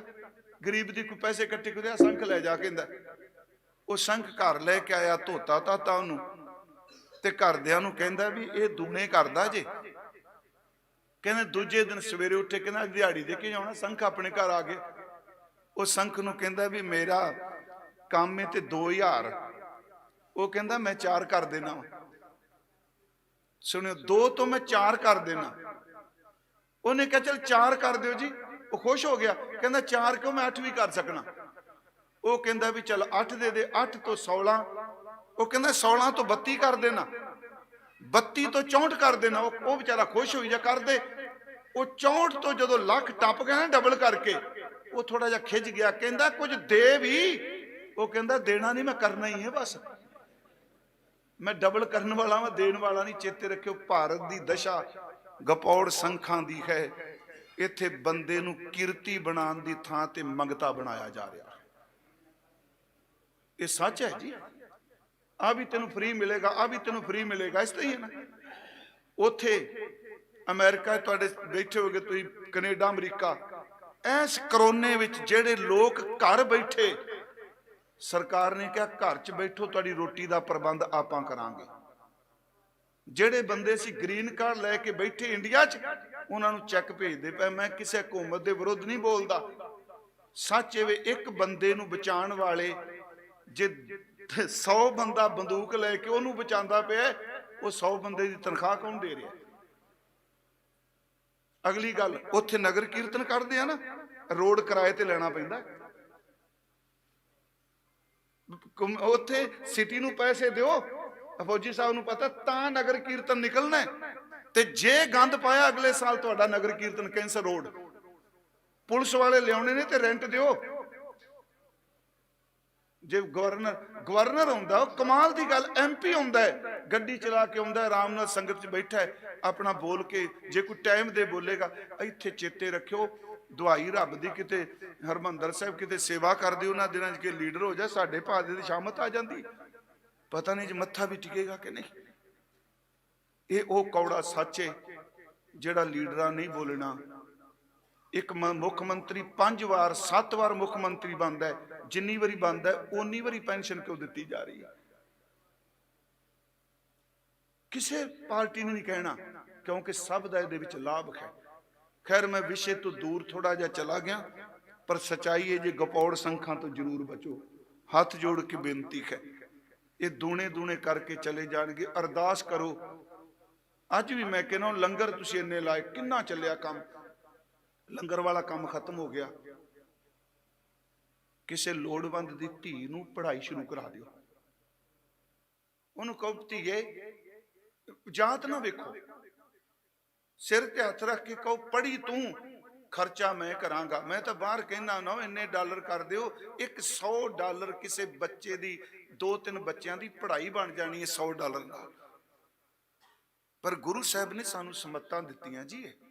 ਜੇ ਕੱਲਾ ਆਪਣੀ ਹੁੰਦਾ, ਨਹੀਂ ਜੀ ਸਾਨੂੰ ਕਿਸੇ, ਸਾਨੂੰ ਕੀ ਲੱਗੇ। ਯਾਦ ਰੱਖਿਓ, ਤਿਲਕ ਜੰਨੂ ਰਾਖਾ ਪ੍ਰਵਤਾਂ ਕਾ ਬਣਿਆ, ਜੇ ਪਰਉਪਕਾਰ ਦੀ ਬਿਰਤੀ ਸੀ ਤਾਂ। ਨਹੀਂ ਤੇ ਮਹਾਰਾਜ ਕਹਿੰਦੇ ਆਨੰਦਪੁਰ ਸਾਹਿਬ ਇਹ ਕਿਲੇ ਨੇ ਆਪਣੇ, ਇਹ ਘਰ ਏਡਾ ਸੋਹਣਾ ਬਣਿਆ ਪਿਆ, ਮੈਨੂੰ ਕੀ ਲੋੜ ਹੈ। ਨਹੀਂ, ਗੁਰੂ ਸਾਹਿਬ ਨੇ ਪਿਆਰਿਓ ਕਿਲੇ ਛੱਡ ਕੇ ਜੰਡ ਦੇ ਥੱਲੇ ਜੇ ਸੌਂਦਾ ਹੈ ਨਾ, ਉਹ ਸੁੱਤਾ ਤੇ ਸਾਨੂੰ ਅੱਜ ਕਿਲੇ ਮਿਲੇ ਹੋਏ ਆ। ਮੈਂ ਇਸ ਕਰਕੇ ਬੇਨਤੀ ਕਰਾਂਗਾ ਕਿ ਗੁਰੂ ਸਾਹਿਬ ਕਹਿੰਦੇ ਨੇ ਮਾਂ ਮੈਨੂੰ ਨਾਮ ਧਨ ਮਿਲ ਗਿਆ। ਅਗਲੀ ਬੇਨਤੀ ਕਿ ਗੁਰਬਾਣੀ ਨੇ ਇਸ ਜਿਹੜੀ ਕਿਰਤ ਆਪ ਜੀ ਕਰ ਰਹੇ ਹੋ, ਮੈਂ ਇੱਕ ਵਾਰੀ ਕਿਹਾ ਜੀ, ਦੇਖੋ ਤੁਸੀਂ ਹਿਸਟਰੀ ਸਾਨੂੰ ਬਹੁਤ ਕੁਝ ਦਿੰਦੀ ਹੈ। ਸੱਜਣ ਕਰ ਗਏ ਮਹਾਰਾਜ ਕੀਰਤਨ ਤੋਂ ਬਾਅਦ, ਕਹਿੰਦੇ ਜੋ ਇਕੱਠਾ ਕੀਤਾ ਵੰਡ ਦੇ।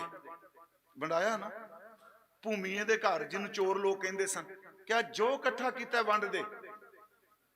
ਮਲਕ ਭਾਗੋ ਨੂੰ ਕਹਿੰਦੇ ਨੇ ਵੰਡ ਦੇ, ਗਰੀਬਾਂ ਦਾ ਜੋ ਇਕੱਠਾ ਕਰੀ ਬੈਠਾ ਹੈ। ਦੁਨੀ ਚੰਦ ਨੂੰ ਕਹਿੰਦੇ ਨੇ ਖੂਨ ਹੈ ਤੇਰੇ ਕੋਲ।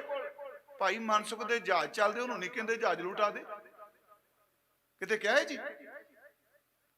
ਜਿਸ ਬੰਦੇ ਦੇ ਜਹਾਜ਼ ਚੱਲਦੇ ਨੇ ਉਹਨੂੰ ਨਹੀਂ ਕਿਹਾ, ਕਿਉਂਕਿ ਗੁਰੂ ਨੂੰ ਪਤਾ ਇਸ ਬੰਦੇ ਦੀ ਕਮਾਈ ਇਮਾਨਦਾਰੀ ਦੀ ਹੈ, ਜੋ ਇਕੱਠੀ ਕਰੀ ਬੈਠੇ ਨੇ। ਮੈਂ ਫਿਰ ਬੇਨਤੀ ਕਰਾਂ, ਇਹ ਗੁਰੂ ਅਮਰਦਾਸ ਹੀ ਕਿਰਪਾ ਕਰ ਗਏ। ਜਦੋਂ ਪੰਡਿਤ ਦੁਰਗੋ ਨੂੰ ਮਿਲੇ ਆ, ਜਿਨਨੇ ਮਹਾਰਾਜ ਦੇ ਚੱਕਰ ਚਿੰਨ ਵੇਖੇ, ਉਹਨੇ ਕਹਿ ਦਿੱਤਾ ਸੀ ਮਹਾਰਾਜ ਦੇ ਨਾ ਅਸਲ ਚ ਗੁਰਬਾਣੀ ਮੁਤਾਬਕ, ਮੈਨੂੰ ਜੋਤਿਸ਼ ਨਾਲ ਨਾ ਜੋੜਿਓ, ਗੁਰਬਾਣੀ ਮੁਤਾਬਕ ਗੁਰਦੇਵ ਜੀ ਦੇ ਸੱਜੇ ਹੱਥ ਵਿੱਚ ਪਦਮ ਸੀ, ਬਾਰਜ ਕਰ ਦਾਹਣੇ, ਇਹ ਗੁਰੂ ਗ੍ਰੰਥ ਸਾਹਿਬ ਚ ਜੀ, ਬਾਰਜ ਕਰ ਦਾਹਣੇ ਸਿੱਧ ਸਨਮੁਖ ਮੁਖ ਜੋਵੈ, ਰਿੱਧ ਬਸੈ ਬਾਵਾਂਗ ਜੋ ਤੀਨ ਲੋਕਾਂਤਰ ਮੋਹ ਹੈ।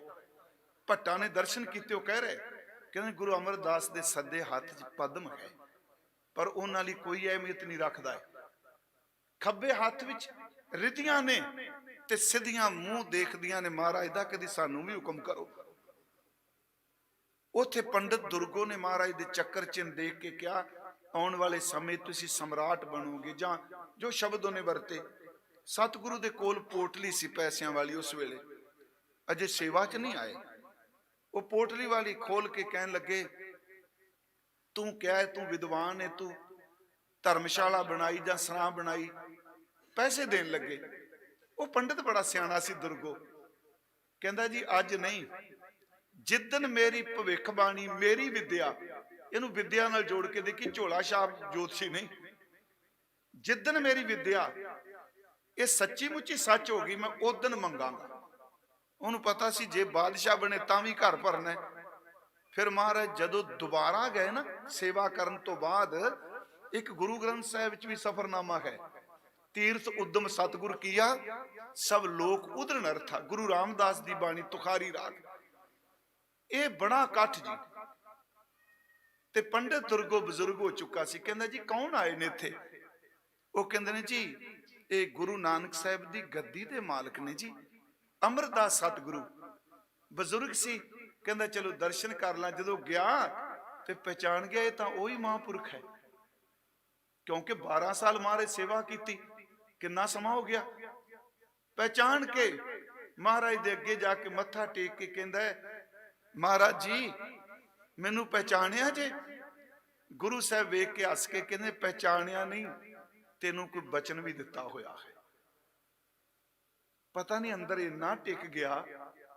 ਸਤਿਗੁਰੂ ਕਹਿੰਦੇ ਨੇ ਉਦਨ ਸਾਡੇ ਕੋਲ ਸਿਰਫ ਇੱਕ ਪੋਟਲੀ ਸੀ ਜਿਹਦੇ ਚ ਪੈਸੇ ਸਨ, ਮੋਹਰਾਂ ਸਨ। ਅੱਜ ਸਾਨੂੰ ਗੁਰੂ ਨਾਨਕ ਨੇ ਆਪਣੇ ਘਰ ਦੇ ਖਜ਼ਾਨੇ ਦੀ ਕੁੰਜੀ ਦੇ ਦਿੱਤੀ ਹੈ। ਦੇਖੋ ਸ਼ਬਦ ਕੈਸੇ, ਜੋ ਮੰਗੇਗਾ ਤੇਰੀ ਝੋਲੀ ਚ ਪਾਵਾਂਗੇ। ਪੰਡਤ ਦੁਰਗੋ ਚੁੱਪ ਕਰ ਗਿਆ। ਮਹਾਰਾਜ ਫਿਰ ਆਵਾਜ਼ ਦਿੰਦੇ ਨੇ ਪੰਡਤ ਜੀ ਜੋ ਮੰਗੋਗੇ। ਕਹਿੰਦਾ ਮੈਂ ਦੁਬਿਧਾ ਚ ਪੈ ਗਿਆ ਮਹਾਰਾਜ। ਹਜ਼ੂਰ ਕਹਿੰਦੇ ਦੁਬਿਧਾ ਕਿਉਂ? ਕਹਿੰਦਾ ਇੱਕ ਤਾਂ ਮੇਰੀ ਉਮਰ ਢਲ ਗਈ, ਹੁਣ ਲੱਗਦਾ ਪਿਆ ਸਾਹਮਣੇ ਮੌਤ ਦਿਸ ਰਹੀ ਹੈ। ਦੂਜੀ ਗੱਲ, ਜੇ ਮੈਂ ਦੌਲਤ ਮੰਗਣਾ ਤੇ ਰੱਬ ਦੇ ਘਰ ਚ ਥਾਂ ਨਹੀਂ ਮਿਲਣੀ। ਜੇ ਮੈਂ ਨਾਮ ਮੰਗਣਾ ਤੇ ਆ 4 ਦਿਨ ਬੁਢੇਪੇ ਵਾਲੇ ਸੌਖੇ ਕੋਈ ਨਹੀਂ ਨਿਕਲਨੇ ਪੈਸੇ ਤੋਂ ਬਿਨਾ। ਮੈਂ ਇਹ ਦੁਬਿਧਾ ਚ ਕੀ ਮੰਗਾ? ਉੱਥੇ ਲਿਖਿਆ ਹੈ ਨਾਮ ਦੇਹੇ ਧਨ ਦੇਹੇ ਨਾ ਜਨ ਕੋ। ਬੜੇ ਸੌਖੇ ਸ਼ਬਦ ਨੇ, ਨਾਮ ਦੇਹੇ, ਜੇ ਨਾਮ ਤੁਸੀਂ ਦੇ ਦਿੱਤਾ, ਧਨ ਦੇਹੇ ਨਾ ਜਾਕੋ, ਧਨ ਬਖੀਨ ਜਨ ਜਗ ਨਾ ਸੁਹਾਏ। ਪੈਸੇ ਤੋਂ ਬਿਨਾ ਕੋਈ ਨਹੀਂ ਬਾਬਾ ਪੁੱਛਦਾ। ਸੱਚੀ ਜੇ ਕਬੀਰ ਸਾਹਿਬ ਨੇ ਸਭ ਤੋਂ ਵੱਧ ਡਾਂਗ ਮਾਇਆ ਨੂੰ ਫੇਰੀ, ਨਾਕੋ ਕਾਟੀ, ਕਾਨੋ ਕਾਟੀ, ਸਭ ਕੁਝ ਕਿਹਾ। ਕਰੂਪਣੀ ਨਾਗਣੀ, ਉਹ ਵੀ ਕਹਿੰਦੇ ਨੇ ਗ੍ਰਹਿ ਸ਼ੋਭਾ ਜਾ ਕੇ ਰੇ ਨਾਹੇ, ਆਵਤ ਪਈਆ ਖੁਦੇ ਜਾਹੇ। ਇਹਦਾ ਮਤਲਬ ਜਿਹਦੇ ਘਰ ਪੈਸਾ ਨਹੀਂ ਉਹਦੇ ਘਰ ਆਇਆ ਮਹਿਮਾਨ ਰੋਟੀ ਵੀ ਨਹੀਂ ਖਾ ਸਕਦਾ। ਉਹਨਾਂ ਨੇ ਲੱਭੋ ਨਹੀਂ ਕੀਤਾ, ਮੈਂ ਨਾ ਹੀ ਕੀਤਾ ਲੱਭੋ, ਤੇ ਨਾ ਲਾਲਚ ਨਹੀਂ ਕੀਤਾ, ਮੰਗਿਆ ਸਭ ਕੁਝ। 2 ਸਿਰ ਮੰਗੂ ਚੂਨਾ ਪਾਓ ਘਿਓ ਸੰਗ ਲੂਨਾ, ਅੱਧ ਸਿਰ ਮੰਗੂ ਦਾਲੇ ਮੋਕੋ ਦੋਨੋਂ ਵਕਤ ਜਵਾਲੇ। ਉਹ ਕਹਿੰਦਾ ਮਹਾਰਾਜ ਪੈਸੇ ਤੋਂ ਬਿਨਾ ਇਹਨਾਂ ਠੋਕਰਾਂ ਮਾਰਨੀਆਂ ਨੇ। ਜੇ ਨਾਮ ਮਿਲ ਗਿਆ, ਨਾਮ ਨਾ ਮਿਲਿਆ, ਅੱਗੇ ਜਮਾ ਨੇ ਠੁੱਡੇ ਮਾਰਨੇ। ਮੈਨੂੰ ਸਮਝ ਨਹੀਂ ਪੈਂਦੀ ਮੈਂ ਕੀ ਮੰਗਾ। ਨਾਮ ਦੇ ਧਨ ਦੇ ਨਾ ਜਨ ਕੋ, ਧਨ ਬਕੀਨ ਜਨ ਜਗ ਨਾ ਸਹਾਏ। ਜੋ ਤਨ ਦੇਵੈ ਨਾਮ ਨਾ ਦੇਵੈ, ਨਾਮ ਬਿਨਾ ਜਮ ਜਮਪੁਰ ਜਾਏ। ਤੁਮ ਪੈ ਕਹੀ ਨਹੀਂ ਬਨ ਆਵੇ, ਜਿਉ ਭਾਵੈ ਤਿਉ ਬਨਤ ਬਨਾਏ। ਅੱਗੇ ਕਹਿੰਦੇ ਗੁਰੂ ਅਮਰਦਾਸ ਤੇਜੋ ਕੋ ਨੰਦਨ, ਦੋਨੋਂ ਨਿਰਮਲ ਪੰਥ ਚਲਾਏ। ਸੁਣੋ ਦੋਨੋਂ ਨਿਰਮਲ ਪੰਥ ਕੀ? ਜਬ ਲਗ ਜੀਵੋ ਧਨ ਬਹੁ ਪਾਵੋ। ਸੁਣਿਓ ਇਸ ਗੱਲ ਨੂੰ, ਆ ਨੁਕਤਾ ਸੁਣਨ ਵਾਲਾ ਹੈ। ਜਬ ਲਗ ਜੀਵੋ ਧਨ ਬਹੁ ਪਾਵੋ, ਸਿਮਰੋ ਸਤ ਨਾਮ ਲਿਵ ਲਾਵੋ। ਜਿੰਨਾ ਧਨ ਵਧੇ ਉਹਨਾਂ ਨੇਮ ਵਧਾਣਾ ਸ਼ੁਰੂ ਕਰ ਦੇ। ਪਤੰਗਾ ਉਹਨਾਂ ਦੀਆਂ ਉੱਚੀਆਂ ਚੜ੍ਹਦੀਆਂ ਨੇ ਜਿਨ੍ਹਾਂ ਦੀ ਡੋਰ ਲੰਮੀ ਹੁੰਦੀ ਹੈ। ਤੇ 2 ਫੁੱਟ ਦੀ ਡੋਰ ਨਾਲ ਕਦਾ ਪਤੰਗਾ ਗੁੱਡੀਆਂ ਚੜੀਆਂ ਨੇ? ਰੂਹਾਨੀ ਗੁੱਡੀ। ਫਿਰ ਸੁਣੋ, ਮੈਨੂੰ ਇੰਨਾ ਚੰਗਾ ਲੱਗਦਾ, ਜਬ ਲਗ ਜੀਵੋ ਧਨ ਬਹੁ ਪਾਵੋ, ਜਿੰਨਾ ਧਨ ਪਾਵੋ ਸਿਮਰੋ ਸਤ ਨਾਮ ਲਿਵ ਲਾਵੋ। ਮਹਾਰਾਜ ਕਹਿੰਦੇ ਨੇ ਪੁੰਨ ਦਾਨ ਕੈ ਲੋਕ ਸਦੈ ਹੈ। ਜੋ ਰੱਬ ਨੇ ਤੈਨੂੰ ਦਿੱਤਾ ਪੁੰਨ ਦਾਨ ਕਰਿਆ ਕਰ। ਹੁਣ ਅੱਜ ਤੇ ਇਸ ਆਸਾ ਕਹਿੰਦਾ ਵੀ ਸਿੱਖਾਂ 'ਚ ਕਨਸੈਪਟ ਨਹੀਂ ਹੈਗਾ ਪੁੰਨ ਦਾਨ ਦਾ। ਕਿਉਂ ਨਹੀਂ ਹੈਗਾ? ਗੁਰਮਖੋ, ਲੋੜਵੰਦ ਦੀ ਅਸੀਸ ਨਾ ਪੀੜੀਆਂ ਤਾਰ ਜਾਂਦੀ ਹੈ, ਤੇ ਕਿਸੇ ਗਰੀਬ ਦੀ ਬਦ ਸੀਸ ਪੀੜੀਆਂ ਡੋਬ ਜਾਂਦੀ ਹੈ। ਆ ਸਾਰੇ ਅਸੀਂ ਕਹਿੰਦੇ ਆ ਦ੍ਰੋਪਦੀ ਜੀ ਪੱਤ ਟੱਕੀ ਹੈ ਨਾ। ਮੈਂ ਇੱਕ ਵਾਰੀ ਸੁਣਾਇਆ ਸੀ ਤੁਹਾਨੂੰ ਸ਼ਾਇਦ। ਸਾਰੇ ਕਹਿੰਦੇ ਆ ਦ੍ਰੋਪਦੀ ਦੇ ਕੱਪੜਾ ਇੰਨਾ ਕਿਉਂ ਕੱਪੜਾ ਆਇਆ ਜੀ? ਉਹਨੇ ਇੱਕ ਥਾਂ ਤੇ ਕੱਪੜੇ ਦਾ ਪੁੰਨ ਬੀਜਿਆ ਸੀ। ਭਾਈ ਸਾਹਿਬ ਦੀ ਬਾਣੀ ਹੈ ਜੀ, ਗੁਰਦਾਸ ਸਾਹਿਬ ਜੀ ਦੀ। ਦੁਰਵਾਸ਼ਾ ਰਿਸ਼ੀ ਇਸ਼ਨਾਨ ਕਰ ਰਹੇ ਸਨ ਦਰਿਆ 'ਚ। ਪਾਣੀ ਦਾ ਇੰਨਾ ਬਹਾਵ ਤੇਜ਼ ਆਇਆ, ਉਹਦੀ ਕੁਪੀਨ ਰੁੜ ਗਈ, ਲੰਗੋਟੀ ਰੁੜ ਗਈ। ਉਹ ਵਿਚਾਰਾ ਲੰਗੋਟੀ ਤੋਂ ਬਿਨਾ ਜਲ 'ਚ ਖਲੋ ਗਿਆ। ਉੱਥੇ ਦ੍ਰੋਪਦਾ ਆਈ ਸਹੇਲੀਆਂ ਨਾਲ ਨਹਾਉਣ ਲਈ ਕੱਪੜਿਆਂ ਸਮੇਤ। ਉਹਨੇ ਦੇਖਿਆ ਆਪਣਾ ਕੱਪੜਾ ਪੱਲੂ ਪਾੜ ਕੇ ਆਪਣੇ ਤਨ ਦਾ ਰਿਸ਼ੀ ਨੂੰ ਦਿੱਤਾ। ਰਿਸ਼ੀ ਨੇ ਕਿਹਾ ਬੇਟਾ ਤੂੰ ਮੇਰਾ ਨਗੇਜ ਢੱਕਿਆ, ਪ੍ਰਮਾਤਮਾ ਤੇਰਾ ਢੱਕੇਗਾ। ਦ੍ਰੋਪਦੀ ਕਪੀਨ ਮਾਤਰ ਦਈ ਜੋ ਮੁਨੀਸ ਰਹਿ, ਤਾਂ ਤੇ ਸਭਾ ਮਦ ਬਹਿਓ ਬਸਨ ਪ੍ਰਵਾਚ। ਪਰ ਜਿਹੜਾ ਰੂਹਾਨੀ ਨਾਮ ਧਨ ਹੈ, ਗੁਰੂ ਤੇਗ ਬਹਾਦਰ ਸਾਹਿਬ ਕਹਿੰਦੇ ਨੇ ਮੈਨੂੰ ਇਸ ਧਨ ਨੇ ਕੀ ਦਿੱਤਾ? ਮਾਈ ਮੈਂ ਧਨ ਪਾਇਓ ਹਰ ਨਾਮ, मन मेरो धावन ते छूटियो। मन टिक गया। गुरु तेग बहादुर साहब का जीवन सिमरन तो शहादत है जी, इबादत तो शहादत है। सिमरन भी इकाग्रता तो बिना नहीं हुंदा ते शहादत भी इकाग्रता तो बिना नहीं हुंदी। एक थां ते नुकते ते मन टिकिया होवे ते सिमरन ते अंदर टिकिया होवे ते सिर दे उत्ते किरपान चलवाई जा सकती है। मिल मिला के बच्चे ते बच्ची नूं तुसीं गलबात कर लो। इन्ना रौला पिया जी वे लोकां जो है आ संत ने आ बाबे ने उन्होंने सुबह कहा अजे तो मैं ही कह आने वाले समय तुहानूं पुछना भी करना इन्हां ने। वही होया है ना, हो रहा है।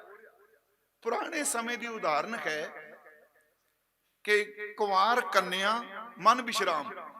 कुंवार कन्या इहदा अर्थ है कुंवारी कन्या। मैं तां क्या अज नहीं टुकना, चाहे मेरा घर है चाहे तुहाडा घर है, किते किते टुकेगा।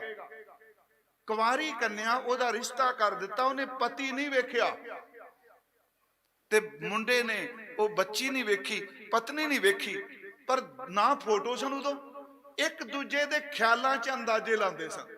वेखो महाराज ने कैसी सैकी कही, कुंवार कन्या जैसे संग सहेरी, जिवें एक कुंवारी बच्ची कुंवारी धी अपनियां सहेलियां नाल मां नाल नहीं अपनियां सहेलियां नूं मिली ते सहेलियां राही पता लगा भी तेरा रिश्ता हो गया। ते फिर उहनूं हसदियां ने, गल्लां करदियां, तेरा पति इस तरह, तेरा पति इस तरह। वो अपनियां सहेलियां नाल गल्लां करदी, क्योंकि गुरबाणी दे अर्थ यही रहणगे, शब्द यही रहेगा। कुंवार कन्या जैसे संग सहेरी, प्रिय बचन उपहास कहो। हसदी है, उपहास कहो सहेलियां नाल। ते जदों वो ब्याहन आया ते एडा वड्डा फुट जिहड़ा घुंड कढ लिया। हुण ये नहीं मैं घुंड दी कोई प्रौढ़ता कर रहा, उदाहरण का एक पक्ष लईदा।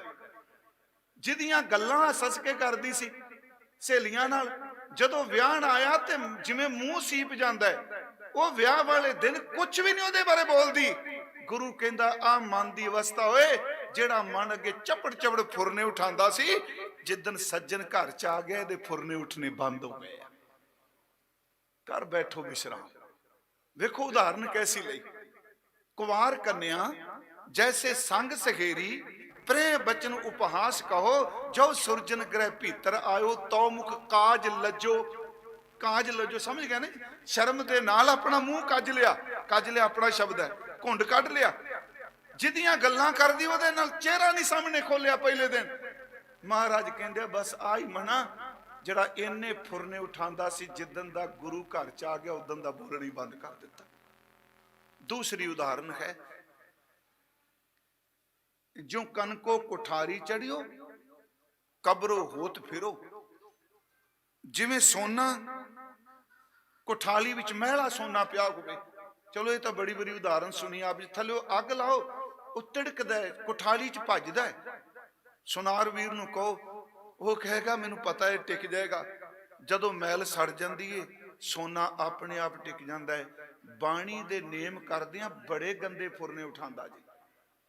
इस नुकते नूं फिर सुनियो गुरमुखो, सोने च मैल पई होवे कोई पता नहीं, डली चौकी जिथे मर्जी लई फिरो, पर जदों सेक लाओगे उदों उगलेगी मैल, उदों भटके। चंगा टीवी सुनदियां कदी किसी ने कहा अब मेरा मन कोई नहीं लगता, कदी नहीं कहा, क्योंकि मैल च ते लिबड़िया चली जाता है।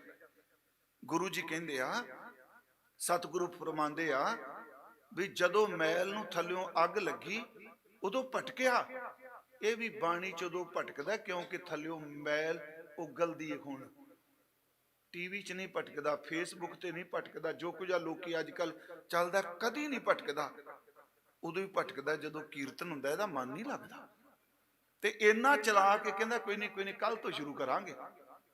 जिवें न्याणे नूं कहने कहने पुत्तर अज दा दिन कढ, कल नूं खिडौणा ले देना, वो बेचारे दा कल ही कोई नहीं आउंदा।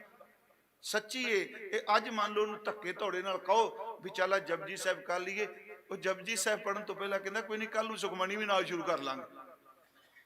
फिर सोचीदा बेईमानी करदा पे ने, जपजी साहब भी नहीं पढ़ना क्योंकि मैल है। गुरु जी कहंदे जदों मैल सड़ जाए सोना टिक जाता है, जदों अंदर निर्मल हो जाए तो गुरमुखो मन टिक जाता है। जो कनको कुठारी चढ़ियो कब्रो होत फिरो, ਜਬ ਤੇ ਸੁਧ ਪੈ ਹੈ 12 ਤਬ ਤੇ ਥਾਨ ਥਿਰੋ। ਹੁਣ ਮਨ ਟਿਕ ਗਿਆ। ਗੁਰੂ ਜੀ ਕਹਿੰਦੇ ਨੇ ਮਾਈ ਮੈਂ ਧਨ ਪਾਇਓ ਹਰ ਨਾਮ, ਮਨ ਮੇਰੋ ਧਾਵਨ ਤੇ ਛੁਟਿਓ। ਕਰ ਬੈਠੋ ਵਿਸ਼ਰਾਮ, ਮਾਇਆ ਮਮਤਾ ਤਨ ਤੇ ਨਾਠੀ। ਉਪਜਿਓ ਨਿਰਮਲ ਗਿਆਨ, ਲੋਭ ਮੋਹ ਇਹ ਪਰਸ ਨਾ ਸਾਕਹਿ, ਗਈ ਭਗਤ ਭਗਵਾਨ। ਮਾਇਆ ਦੀ ਮਮਤਾ ਮੁੱਟ ਗਈ, ਲਾਲਚ ਮੋਹ ਅੰਦਰੋਂ ਖਤਮ ਹੋ ਗਿਆ। ਕਿਉਂ ਜੀ? ਗਈ ਭਗਤ ਭਗਵਾਨ। ਹੁਣ ਪ੍ਰਭੂ ਦੀ ਭਗਤੀ ਮੈਂ ਗ੍ਰਹਿਣ ਕਰ ਲਈ। ਜਨਮ ਜਨਮ ਕਾ ਸੰਸਾ ਚੁਕਾ, ਰਤਨ ਨਾਮ ਜਪਾਇਆ। ਤ੍ਰਿਸ਼ਨਾ ਸਕਲ ਬਿਨਾਸੀ ਤਨ ਤੇ, ਨਿਜ ਮਾਹੇ ਸੁਖ ਪਾਇਆ। ਆਪਣੇ ਅੰਦਰ ਚ ਟਿਕ ਗਿਆ। ਮਹਾਰਾਜ ਕਹਿੰਦੇ ਇਹ ਧਨ, ਇਹ ਦਾਤ ਉਹਨਾਂ ਨੂੰ ਮਿਲਦੀ ਜਿਹਦੇ ਤੇ ਰੱਬ ਕਿਰਪਾਲੂ ਹੋ ਜਾਏ। ਨਿਜ ਸੁਖ ਮਾਹੇ ਸਮਾਇਆ। ਅੱਗੇ ਮਹਾਰਾਜ ਦੇ ਜਾਂ ਕੋ ਹੋਲ ਦਇਆਲ ਕਿਰਪਾ ਨਿਧ, ਸੋ ਗੋਬਿੰਦ ਗੁਣ ਗਾਵੇ। ਮਹਾਰਾਜ ਕਹਿੰਦੇ ਕਹੋ ਨਾਨਕ ਇਹ ਬਿਦ ਕੀ ਸੰਪੈ ਕੋ ਗੁਰਮੁਖ ਪਾਵੇ। ਗੁਰੂ ਤੇਗ ਬਹਾਦਰ ਸੱਚੇ ਪਾਤਸ਼ਾਹ ਮਿਹਰ ਕਰਨ। ਮੈਂ ਬੇਨਤੀ ਕਰਾਂਗਾ ਆਪਾਂ ਭਜਨ ਬੰਦਗੀ ਸਿਮਰਨ ਵੱਲ ਤੁਰੀਏ। ਗੁਰੂ ਤੇਗ ਬਹਾਦਰ ਸਾਹਿਬ ਜੀ ਦਾ ਇਹ ਨਿੱਜੀ ਜੀਵਨ ਹੈ ਜੋ ਉਹਨਾਂ ਨੇ ਸ਼ਬਦ ਵਿੱਚ ਕਿਹਾ। ਇੰਨੀਆਂ ਕੋਈ ਬੇਨਤੀਆਂ ਪ੍ਰਵਾਨ ਕਰਿਓ ਜੀ। ਸ਼ਾਮ ਨੂੰ ਅੱਜ ਕਥਾ ਬਗਵਾੜੇ ਹੈ 7 ਤੋਂ 8 ਤੇ ਆਪਾਂ ਫਿਰ ਉੱਥੇ ਦਰਸ਼ਨ ਕਰਾਂਗੇ। ਤੇ ਮੈਂ ਯਤਨ ਕਰਾਂਗਾ ਕਿ ਗੁਰੂ ਤੇਗ ਬਹਾਦਰ ਸਾਹਿਬ ਦੀ ਗੱਲ ਹੀ ਉੱਥੇ ਕਰ ਸਕਾਂ। ਜੋ ਸ਼ਲੋਕ ਆਪ ਜੀ ਨੇ ਲਿਖ ਕੇ ਲਾਇਆ ਹੈ, ਗੁਣ ਗੋਬਿੰਦ ਗਾਇਓ ਨਹੀਂ, ਜਨਮ ਅਕਾਰਥ ਕੀਨ, ਇਸ ਸੰਬੰਧੀ ਕੁਝ ਬੇਨਤੀ ਕਰ ਸਕਾਂ। ਆਪ ਸੰਗਤ ਦਾ ਬਹੁਤ ਧੰਨਵਾਦ। ਮੈਂ ਆਪਣੇ ਵੱਡੇ ਵੀਰ ਭਾਈ ਸਾਹਿਬ ਸਿੰਘ ਜੀ ਫੌਜੀ, ਸਾਰੇ ਡਿਬਡਿਬੇ ਫਾਰਮ ਦੇ ਨੌਜਵਾਨ ਸੰਗਤ ਬੀਬੀਆਂ ਵੀਰ ਸਭ ਦਾ ਧੰਨਵਾਦ ਜੀ।